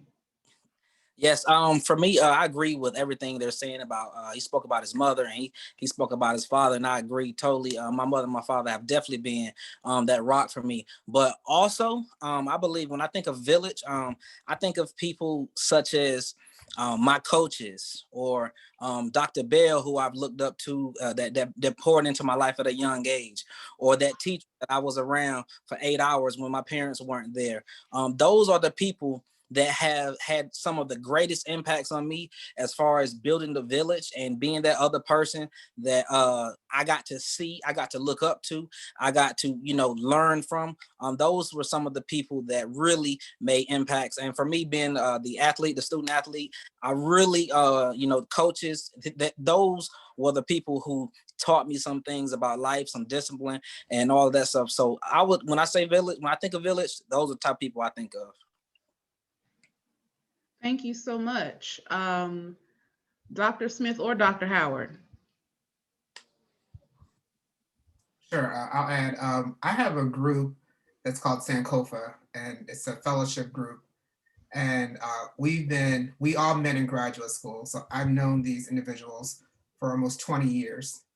So even before we got to where we are professionally, we were students together. And we continue to meet at least once a month just to be in fellowship. And because we all sort of work in the general area of higher education, whether it's on the academic or the administration side, all of us are one of few African Americans, Black people in the institution. So it becomes a space where we can really talk about what's happening and the work that we're doing.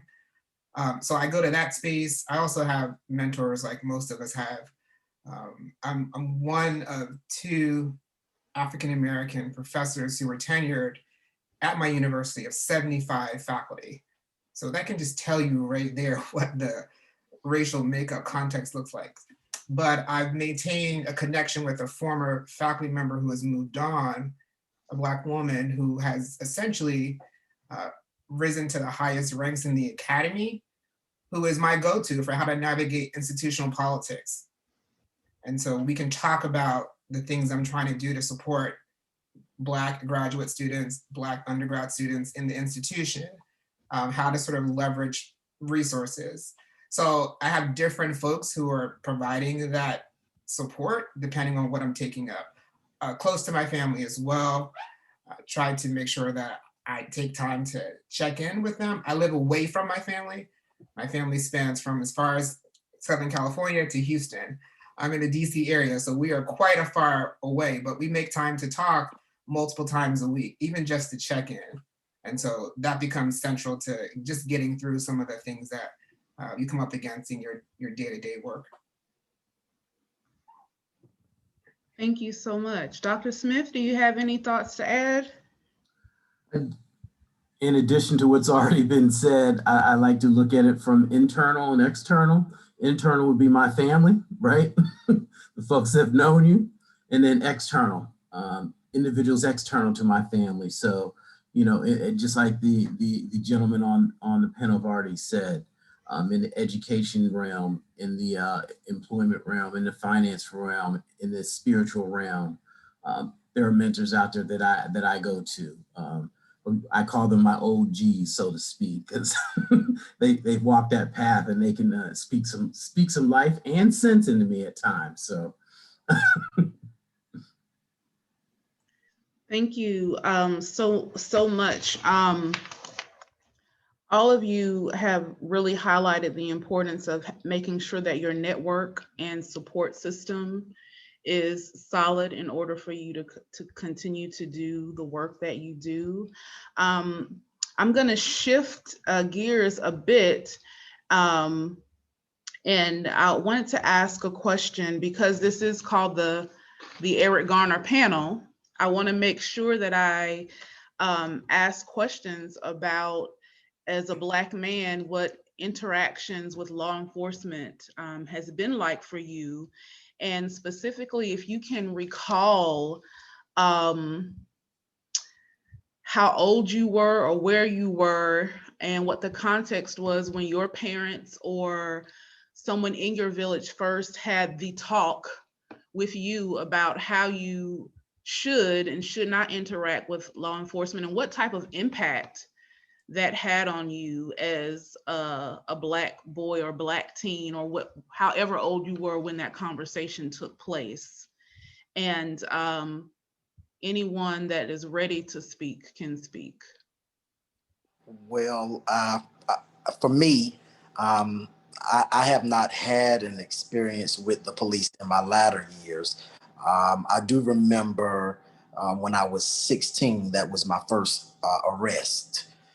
At that time, North Carolina had a law that was in their statutes that 16 you were considered an adult. So I was arrested by the New Bern Police Department on a warrant, a frivolous warrant charge, and for, I believe it was assault and battery level 1. And the police, it was almost as if the police at that time, I think they handled me a little bit. I was a juvenile. My dad was in law enforcement. So I really, they handled me, they were good. They were okay. I was arrested probably less than a year later on a simple assault charge, same warrant, same person that requested the warrant. And at that moment in time, I spent 7 nights down at the Craven County Jail. That wasn't the experience that got me. The magistrate, which I consider a law enforcement officer, gave me a pep talk, but the pep talk, it was almost as if this is what he sees. He expects Black men to be brought in. And it was the talk. It was a lot of what I didn't understand then, being 16 and 17. I understand now, especially having just gone through 4 years of the president that we still have currently. So a lot of dog whistles, a lot of undertone racist message. But I also, acknowledge as a Black man too, I put myself in those predicaments. And then when I got to court, I want to say this and I'll be finished. When I got to court, the judges, a white male and a white female, they're still judges in Craven County. They were nice to me. My attorney was nice to me. He did the case pro bono. The judges dismissed the case so that it wouldn't be on my record. But it was it almost took me as if it was almost as if you were saving me. They put it as if they were saving me. And that went back to that ideology of that white savior. White savior. Mm-hmm. Yeah, so that's just been my experience with law enforcement. Thank you for sharing that. I know this is a topic that hits home. I just want to remind everyone we want to keep our responses to 2 minutes so we can get to other questions. But whoever would like to share their experience as well, the floor is open to you. For me, my father was in law enforcement, and we had that talk early in dealing with policemen and law enforcement. I would see them all the time and hear about situations. But for me, it was all about the reverence. I've always had the reverence for a police officer or a law enforcement official, such that anytime, whether I was right and or wrong, I would still give them their respect. And so that's kind of how I see it, how I've always been dealing with it, even with the issues that are at hand now, right, wrong, or indifferent. I still give them their respect such that we can carry on whatever we need to get done, whether I'm about to get arrested, get a ticket, whatever the case may be. I think it always starts with just giving them their reverence. And then I think things move a little bit smoother at that point. Others? And thank you for sharing that, Mr. McDuffie. Others? I'll just add that I can't recall an explicit conversation from my parents about how to deal with the police. I think more of just observation, right? And sort of thinking about our current context about what I would do in the event that I was detained or pulled over, what have you. But I can think of a time where I was pulled over for a moving violation in another state and felt that I was profiled because I was driving a rental car with out-of-state tags. And so me being who I am, I went to court because I didn't believe that I was speeding. And so I spent considerable time researching the statutes of that state, requesting information on this officer, on the technology. And I could see very clearly on their docket that every person who was coming to court the day I was assigned was an out-of-state driver. And so in my mind, this was a way for them to generate income. So they figure people would not come back to contest a moving violation. They would just pay the fine. But I drove back 2 hours because I believed that I was profiled as someone, Black man, in a rental car with Massachusetts tags driving in Virginia. And so I think there's those kinds of interactions that do happen. But I also feel empowered to ask questions and request information, right? Not to just forego my rights. And so when I talk to young people, I talk to them about understanding what are the rights that you have, right? What information can you request if you believe that you are being profiled or wrongly detained? And so trying to empower people who I work with. Let me ask you, let me ask you, Mr. Howard, about that. So in your situation though, and I'm sorry to just chime back in, but in asking questions and in, after feeling like you were being profiled, do you still believe that you should do it with a sense of respect also? Oh, absolutely, right? But if I'm being honest, when he approached the car, I had an attitude because he pulled me over, right? Just simply because, right? But certainly have the wherewithal not to behave or react in a way that could jeopardize my well-being or my life, right? So certainly dealt with it with respect. Even when I went to court, was very respectful to the judge and the officer, although I had to speak directly to the judge because the first question the judge asked was to the officer, how did I behave? Right? Not so much how I was treated, right? So the assumption that I would have acted anything other than civil and respectful. And so I asked the judge, well, are you going to ask me how the officer treated me? And he took a beat and paused, right? And then he asked the question. So I think he realized that, we both could have acted a fool, quite frankly, right? And so I felt empowered to ask that question. Not that everyone has that sense of empowerment, but absolutely dealing with them in a respectful way, but certainly being clear about what are my rights, what information am I privy to defend myself. Thank you. Thank you both for that exchange. Mr. Kelly, I see you're unmuted.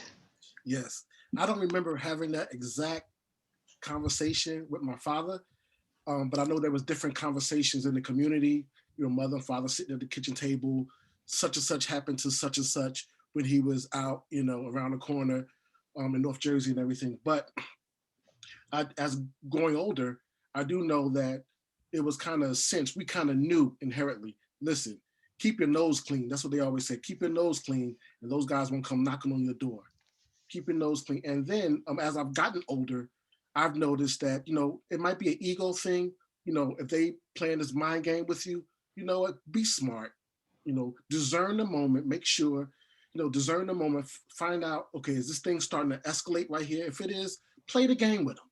Play the game with them. Sir, my hands is right here, and then you're the smarter guy. Smarter guy, just you'll be able to leave with the warning or whatever, if you're speeding ticket or whatever. But once you get smart, he's going to pull out his badge. And he's going to be Mr. Tough Guy. And then that's the power play. And he has the weapon, he has the baton, and the only thing you have is your hand on the steering wheel. So I just think my solution would be here in this case is to discern the moment and see if it can de-escalate. Those are good, valid points. Dr. Smith, did you have? Yes. Okay. Go ahead. The only thing I would add is, in addition to what's already been said, for me, it was about very similar to Mr. McDuffie. I grew up next door to a police officer, so I got to know them as a person, right? So I got to know who they were in addition to wearing the badge. So the conversations were already there, but it was because of him and what he shared with me, and actually all of us in the neighborhood, of how to respond and act. He was one that admitted there are bad cops, period. They are there. However, in these situations, make sure you ask for a badge. Make sure you ask for the badge number. Make sure you be respectful in that process so that you can show up in court and defend yourself if you believe that it's wrong. So And those conversations carried over with me and my parents and my brother and my sister. So I have a different experience in that I grew up next door to a police officer. And now certainly that has helped me later in life, because certainly individuals have pulled me over for no doggone reason. Dr. Howard, I know what you're saying. But those early lessons of how to respond and how to react has served me well. Thank you all. So I have to ask a follow-up question, because there's been so much varied experience with law enforcement. What is your reaction in this kind of heated socio-political moment we're experiencing here in the US with this rally cry of defunding the police? And this is to anyone. I'll start this, and then Dr. Smith and Dr. Howard and Mr. McDuffie, y'all can beat me up afterwards. All right. I don't agree with defunding the police unless you have something else in place. If something else was to happen to me in my home, who am I going to call? The Ghostbusters, or or the neighbors? I don't know. We've been talking about this, me and a couple of people in my circles. We've been talking about, we understand the issue in this country in the different states and cities, but I think defunding the police is maybe not a smart thing to do at this time, because we don't have a plan. What's going to take its place? Okay. I totally agree 100%. I mean, think about it like this.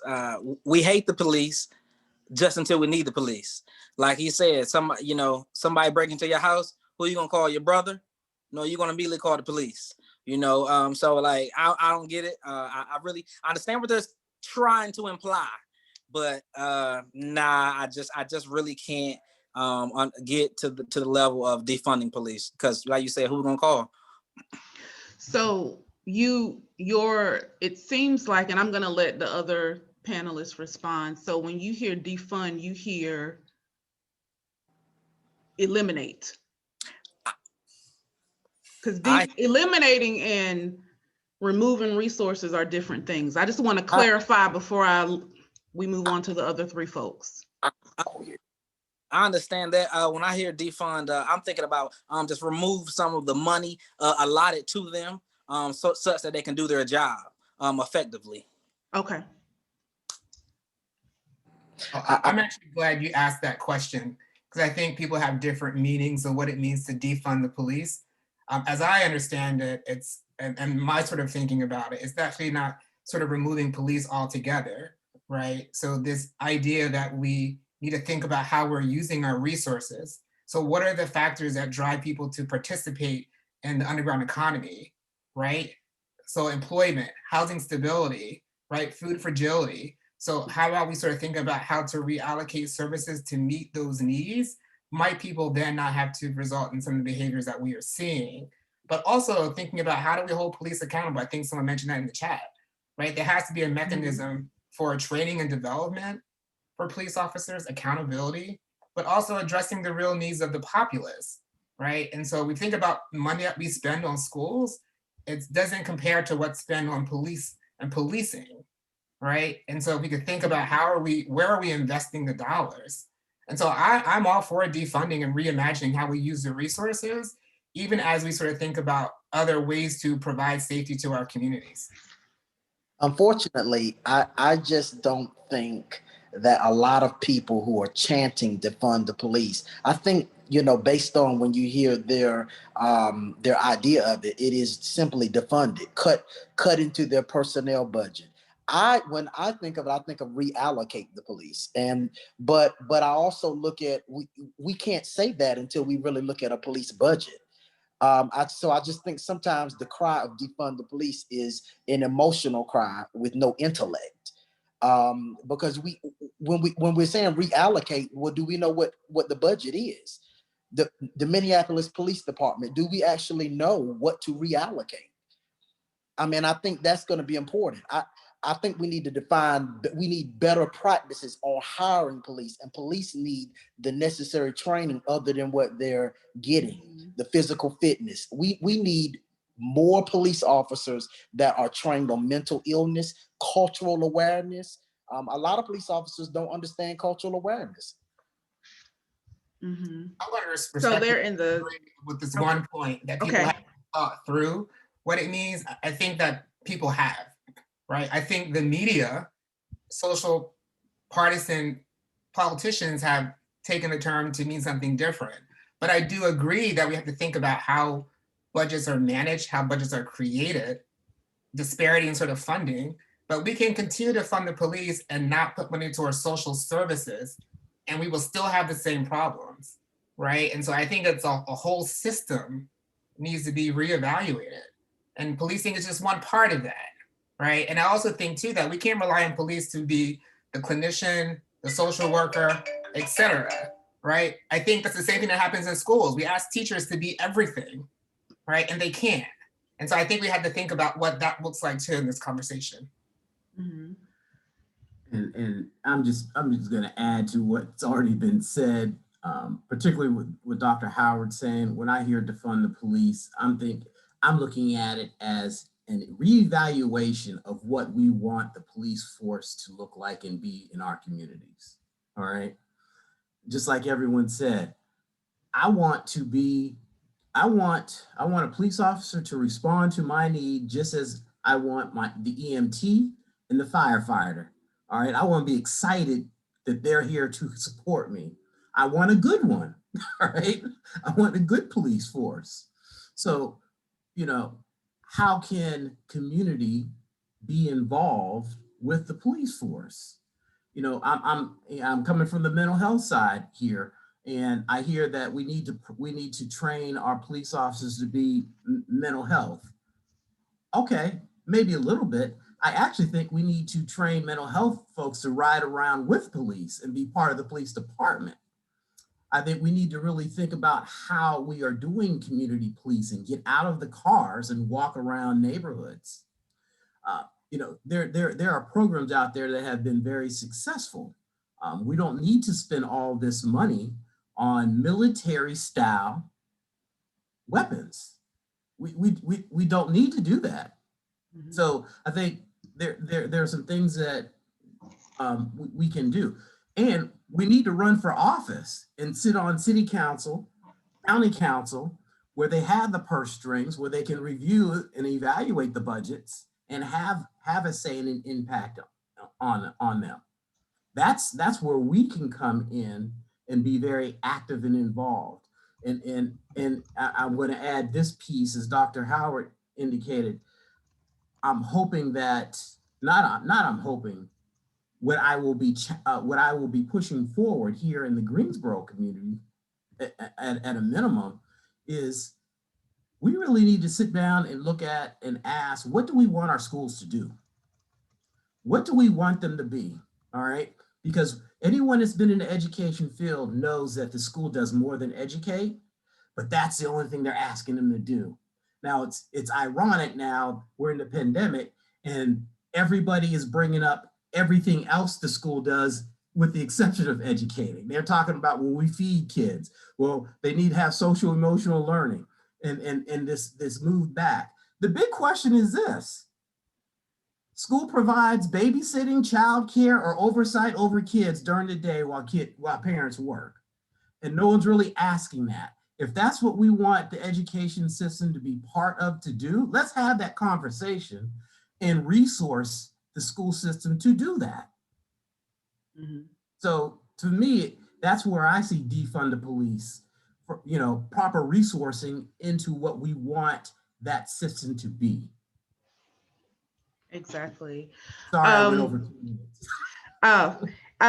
It's okay. I'm gonna I do have a few more questions I want to pose to the panel, and then I'm gonna open up questions from attendees in the chat.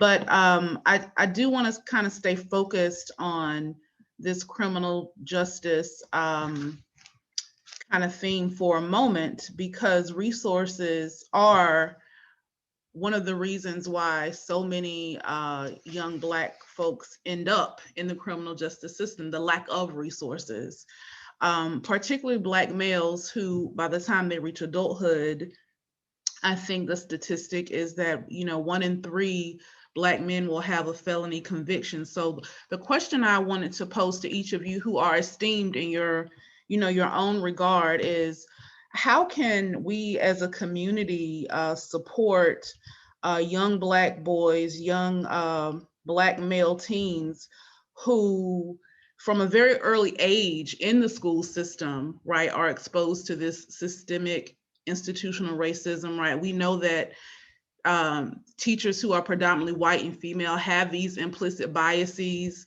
that cause them to be more likely to have harsher disciplinary action. It kind of is the catalyst for the school to prison pipeline and this industrial prison complex that is like a part of the infrastructure of the United States. So for Black boys who may not have the educational achievements or the athletic ability or someone speaking to them about entrepreneurship, how do you reach those young Black males and boys who may not have those aspirations or talents that are being nurtured, where someone may be encouraging them due to their ability to excel on the field or in the classroom to pursue college? Everyone doesn't have post-secondary education as their pathway for their pathway to success. How do we affirm those boys who will not necessarily follow that trajectory and keep them out of the system? I think the answer to that, what we're talking about, as far as I'm gonna speak from the school system, I think we have got to get people who look like the people we're trying to reach. We've got to get them in the school system. There's not enough Black male educators, yet alone Black educators, period, in education. I will say this. I was one of those Black boys that was not necessarily athletic. And I'm gonna be honest with you, I wasn't academic either. But having someone that looked like me and to be successful. Dr. Bell was my 6th grade teacher. And of course I was in there because of behavior issues. And as with a lot of young Black boys, we were sent to his class and we, he was our role model. He drove that white BMW, he dressed nice. Remember that car. And Dr. Bell could say what he wanted to say, and what he said was gold, but he spoke with such confidence. So he was a role model. But I often think about that. If there was no Edward Earl Bell, then what would have happened with young boys like myself? And I get that. I know some people say, well, God would have took care of you. I get that, but I'm speaking on the natural part. So I think we have to be strategic. School systems have to be strategic about who we're recruiting and how we're. Representation absolutely matters. Anyone else want to jump on and add to Mr. Glenn's comment? Mr. Kelly, I see you're unmuted.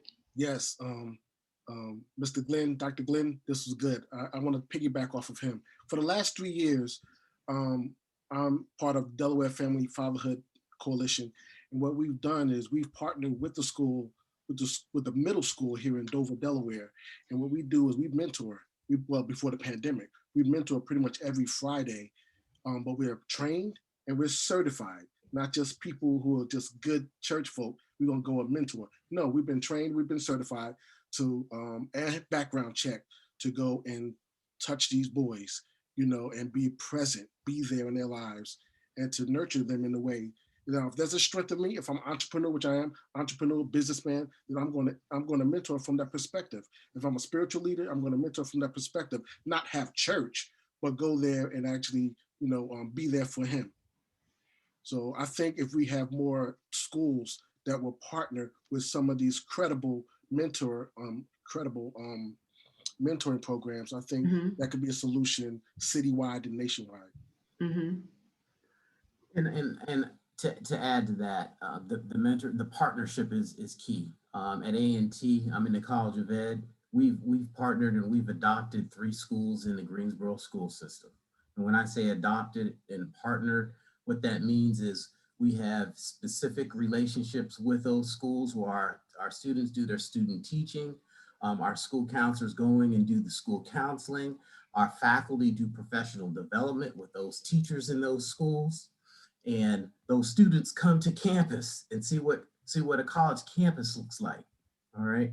So those specific partnerships. And again, I'm going back to the fact that we need to run for school board positions. We need to run for county seats, city council seats, because it all intersects. All right. It's all connected around a public policy piece. And we need to be involved. We need to be at the table to talk about what does a K-6 education look like, and why is it important to have biology and algebra at this school to set them up for middle and high school. So those are the areas that I know we're doing intentionally. Thank you.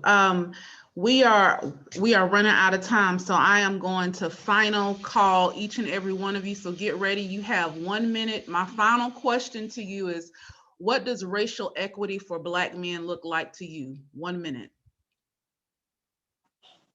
I know it's tough.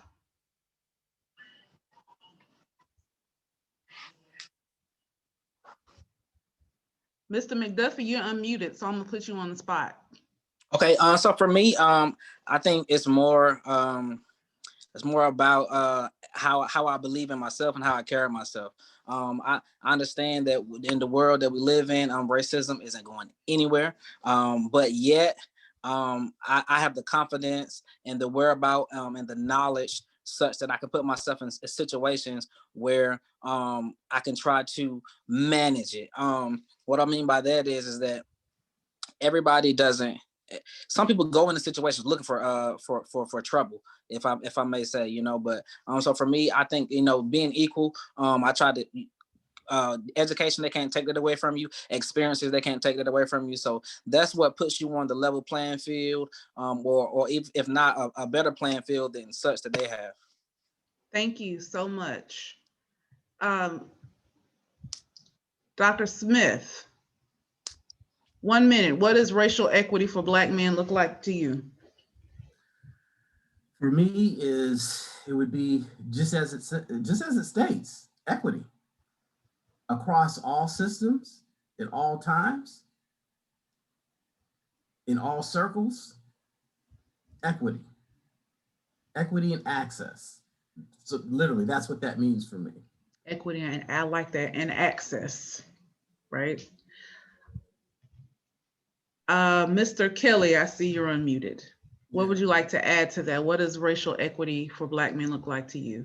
That was an interesting question, and I had to jot some things down. And I was waiting for the doctors to start first. Inspiration. But your identity, self-worth, confidence, and living out your core values, if they're healthy. Living out healthy core values. I think that's the equity that we have in this country today. Mr. Glenn, future Dr. Glenn, yes? I think when I think about racial equity, it goes back to access.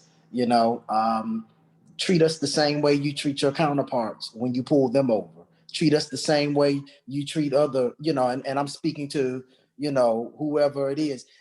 That's when I look at equity, racial equity. You know, the same schools that are predominantly Black, you know, have the same access and the same resources to those schools that might be, you know, predominantly white. Making sure that we have access to the same systems as other races who may deem themselves superior. So that to me is racial equity for Black men. Thank you so much. Bring us on home, Dr. Howard.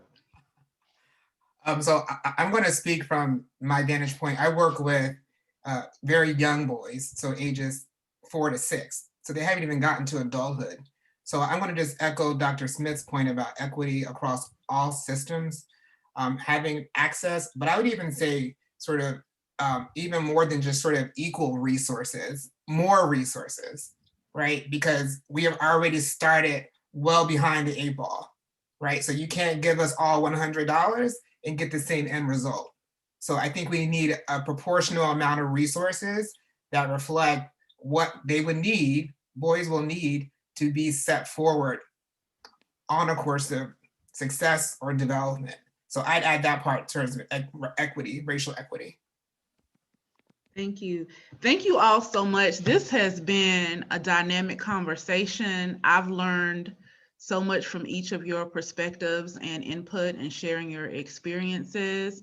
I am going to turn it over to my friend and my mentor who brought us all together today, Dr. Edward Bell, for his commentary. And I'm looking forward to the rest of the summit, and especially this singing that I know is about to happen with Mr. Anderson, who I've seen in concert before. So I'm very excited. Dr. Bell? Thank you, Dr. Cos. It's always refreshing and enlightening to hear and to see the great work that you are doing. I'm like a proud parent when I look at Dr. Kazi and the soon-to-be Dr. Glenn and my good young fella, Mr. McDuffie. I always say, I feel proud of the young people who have done so well. And when they call my name out, it makes me feel like I have done just a little something to make a difference in lives. Now let's get to some singing. We're so fortunate to have another young gentleman, Mr. Marcel Anderson. For those who don't know about Brother Anderson, make sure go back to the website and read his information. International recording artist, Mr. Marcel Anderson. It's all to you, my good brother. Give us a song.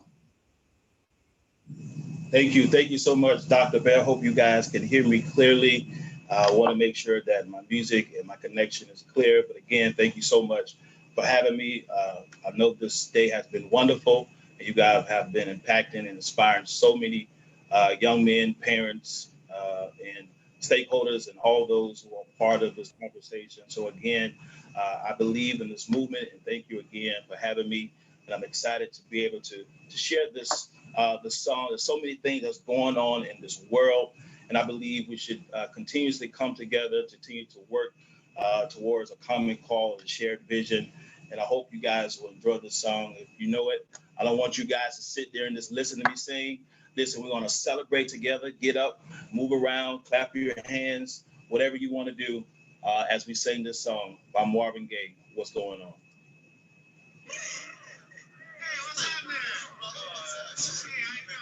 Give me thumbs up if you can hear it, thumbs down if you can.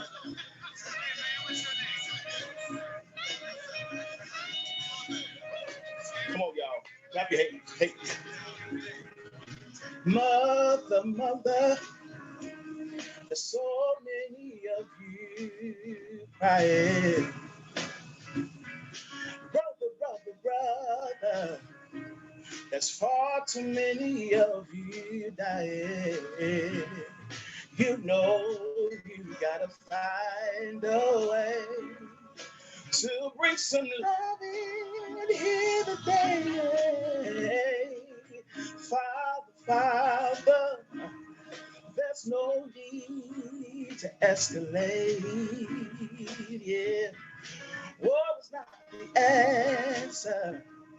Only love can conquer hate. You know you gotta find a way to bring some love in here today. Now picket lines, now picket signs. Don't punish me with brutality.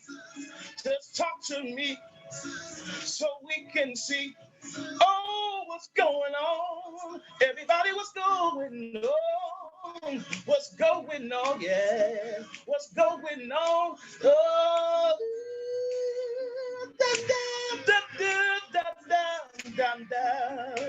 what's going on? Oh, what's going on?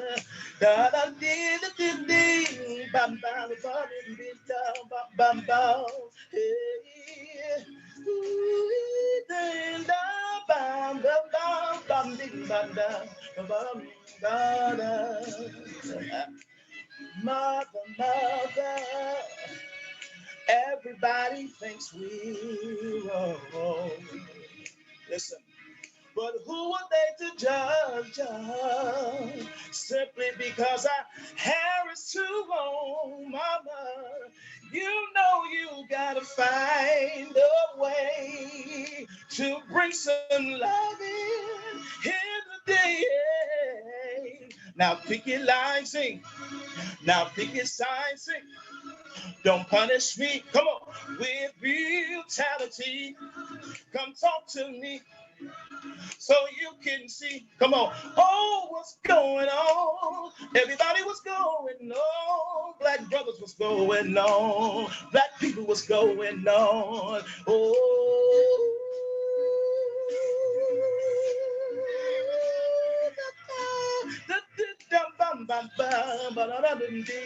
We gotta come together. Everybody come together. We gotta celebrate each other. Hey, stop the killing, yeah. Just stop the fighting, yeah. Stop the fighting, yeah. We gotta come together. Oh, everybody clap your hands. Come on. I said everybody clap your hands. I see you. Come on, everybody do your dance. Come on. I said everybody. I see you, Dr. Bell. Come on. What's going on? Let's come together. Thank y'all so much.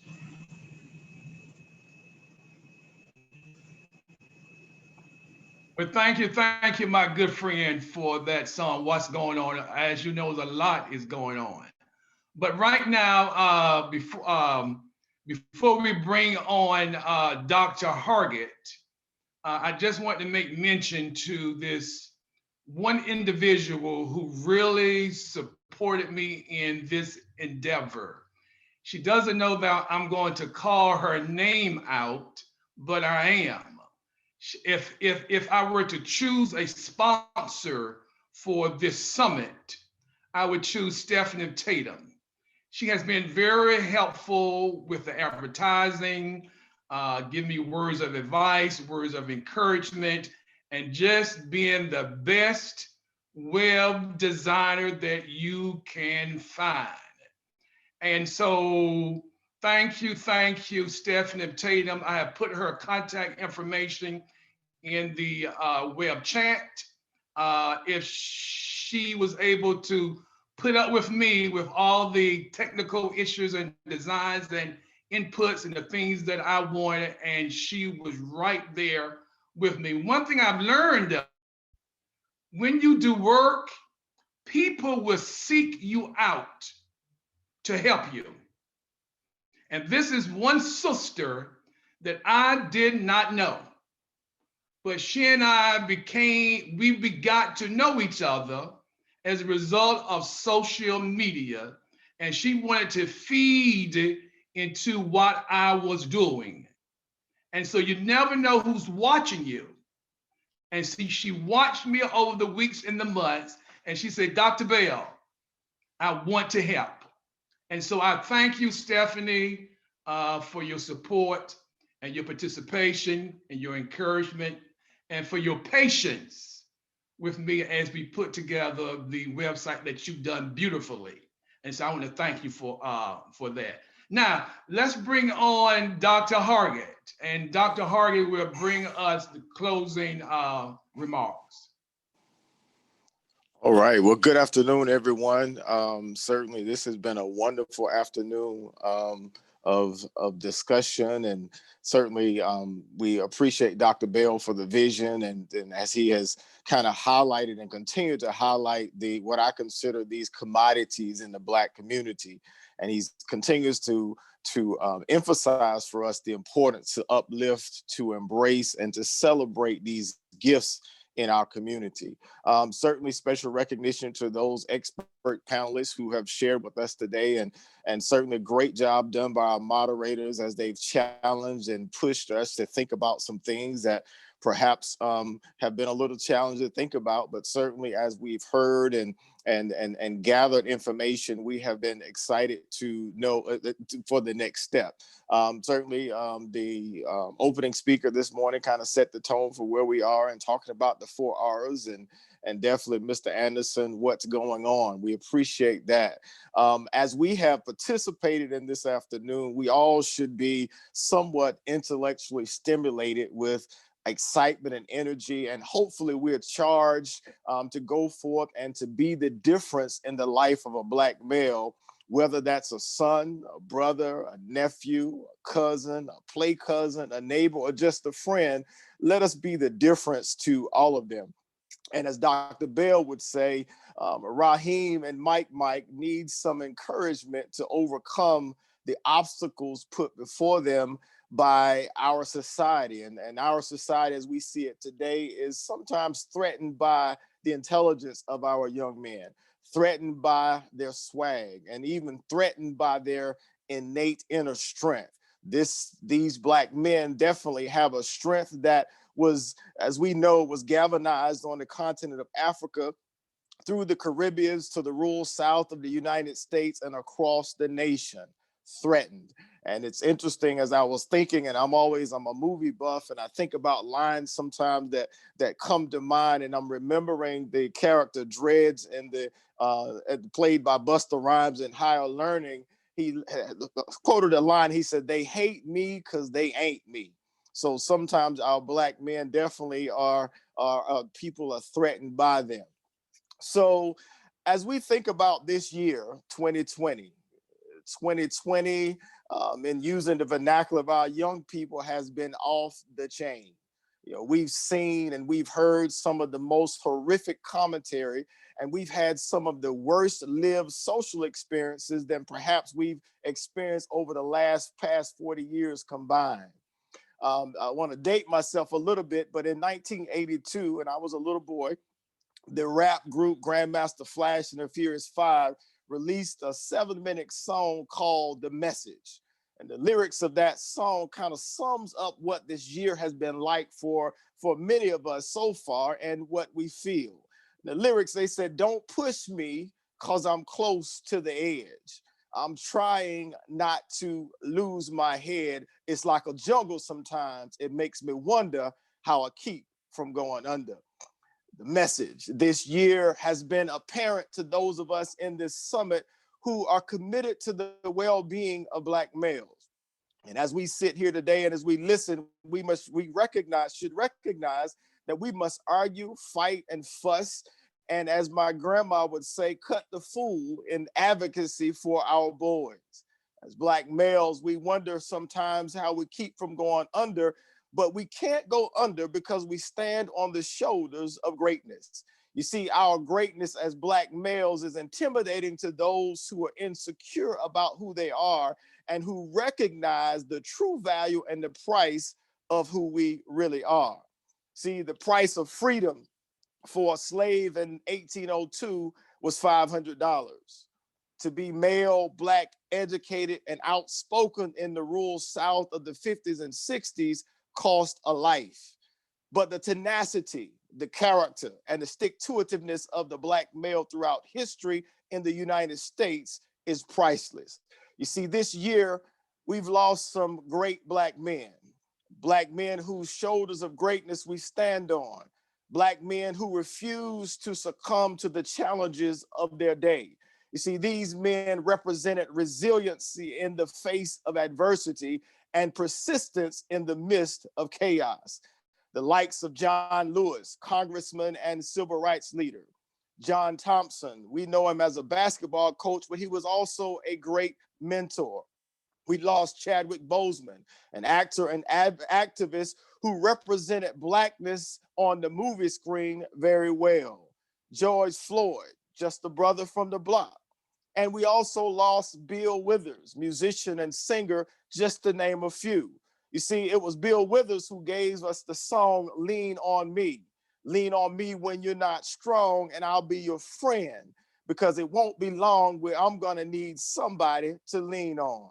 You see, this 2020, we've all needed someone to lean on, and at some point or another, we needed somebody to help us out.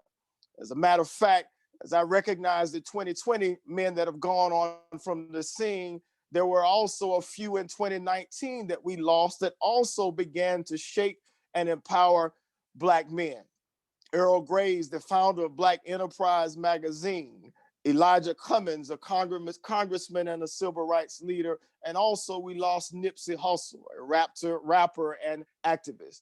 You see, all of these great men have faded from the face of the earth. Their life's work resonates throughout the Black community. All these Black men who passed away left us their legacy. You see, their legacy helped to build community. Their legacy helped to establish a presence and draw attention and recognition for their contributions as Black men in this country. You see, these men have closed their history books, and they now we need their replacements, the next generation, the Black thinkers, the Black achievers, to step up and carry the baton for the next 50 to 100 years. You see, we must challenge each of our young people to pursue success in whatever they do, and to help them to make their place and their purpose to be experienced wherever they go. As I pondered on this summit and definitely saw and recognized the conversation that would be going on, many thoughts crossed my mind. And as I began to think about and reflect on history, I began to reflect on my own personal experiences and the experiences of those who look like me. You see, I look around and to see what is happening today among our Black males, and we begin to see how their life and their experiences can influence their destiny. You see, one of the uniqueness of Black culture is our ability to tell stories, telling stories through music, our dance, or the pulpit, or even, just our stories. As Mr. Anderson has already sung this song, What's Going On? Marvin Gaye penned this song in 1970 as a protest song. And at that particular time, I believe that Marvin felt the pulse of the people, and he wanted to give them some hope and give them some relief from the events of that day. So what is going on? So just like 1970, the current socio-political climate has caused concern and alarm. It has caused fear. It has caused frustration and rage among many of our Black males. You see, our Black males are being triggered by daily events that remind them of incidences that occurred in the 1800s and early 1900s. Recent assassinations at the hands of police and character assassinations by teachers in the classroom have made Black males highly visible, but yet still in need of our support. Many of them are unfortunately experiencing nightmares, having panic attacks, and they are emotionally detaching as a way to avoid the pain of what is going on. So yes, we had the George Floyd panel, and even as we begin to talk about policing and a number of other things, there are and the issues surrounding his death and social justice. We've acknowledged the wrongful death of Eric Garner. We've certainly, as we in this country this year, we've marched, and some of us rioted to be heard when the status quo was pushing for us to be quiet. So where do we go from here? Where do we go from here? As Brother Mahoney said earlier, he said, recess is over. So do we continue to sing, we shall overcome someday? Do we remain quiet and stay behind the picket fences of our suburban communities while our Black boys and our Black men scream for attention, scream for help, and scream for nurturing. You see, these screams for attention reside in their pants hanging on the ground, or it may be experienced through them playing excessively loud music in public, or smoking weed in the schools, or just being disrespectful to our mothers and our sisters. One of my colleagues calls this exaggerated visibility. You see, because we've ignored them and we refuse to recognize their presence or their worth, they've learned how to get our attention. You see, now once they have gained our attention, are we telling them to keep hope alive while standing on the outside of the jail cell looking in?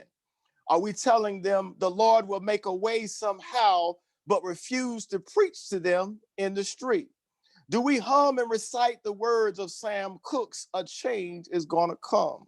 So the question I ask for us today, when and how do we evoke the change we want and believe in?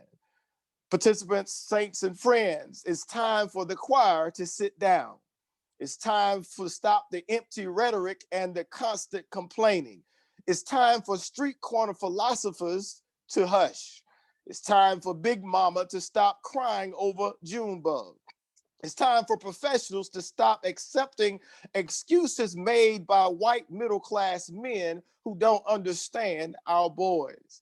While we all have recognized the place that institutional racism has in our society, and we know that it is embedded in every corner of everything that we do, but it's time to stop blaming racism for every problem that exists. So let's demonstrate to our Black males how to become resilient in the face of adversity. Let's teach a Black male to be persistent in the midst of chaos.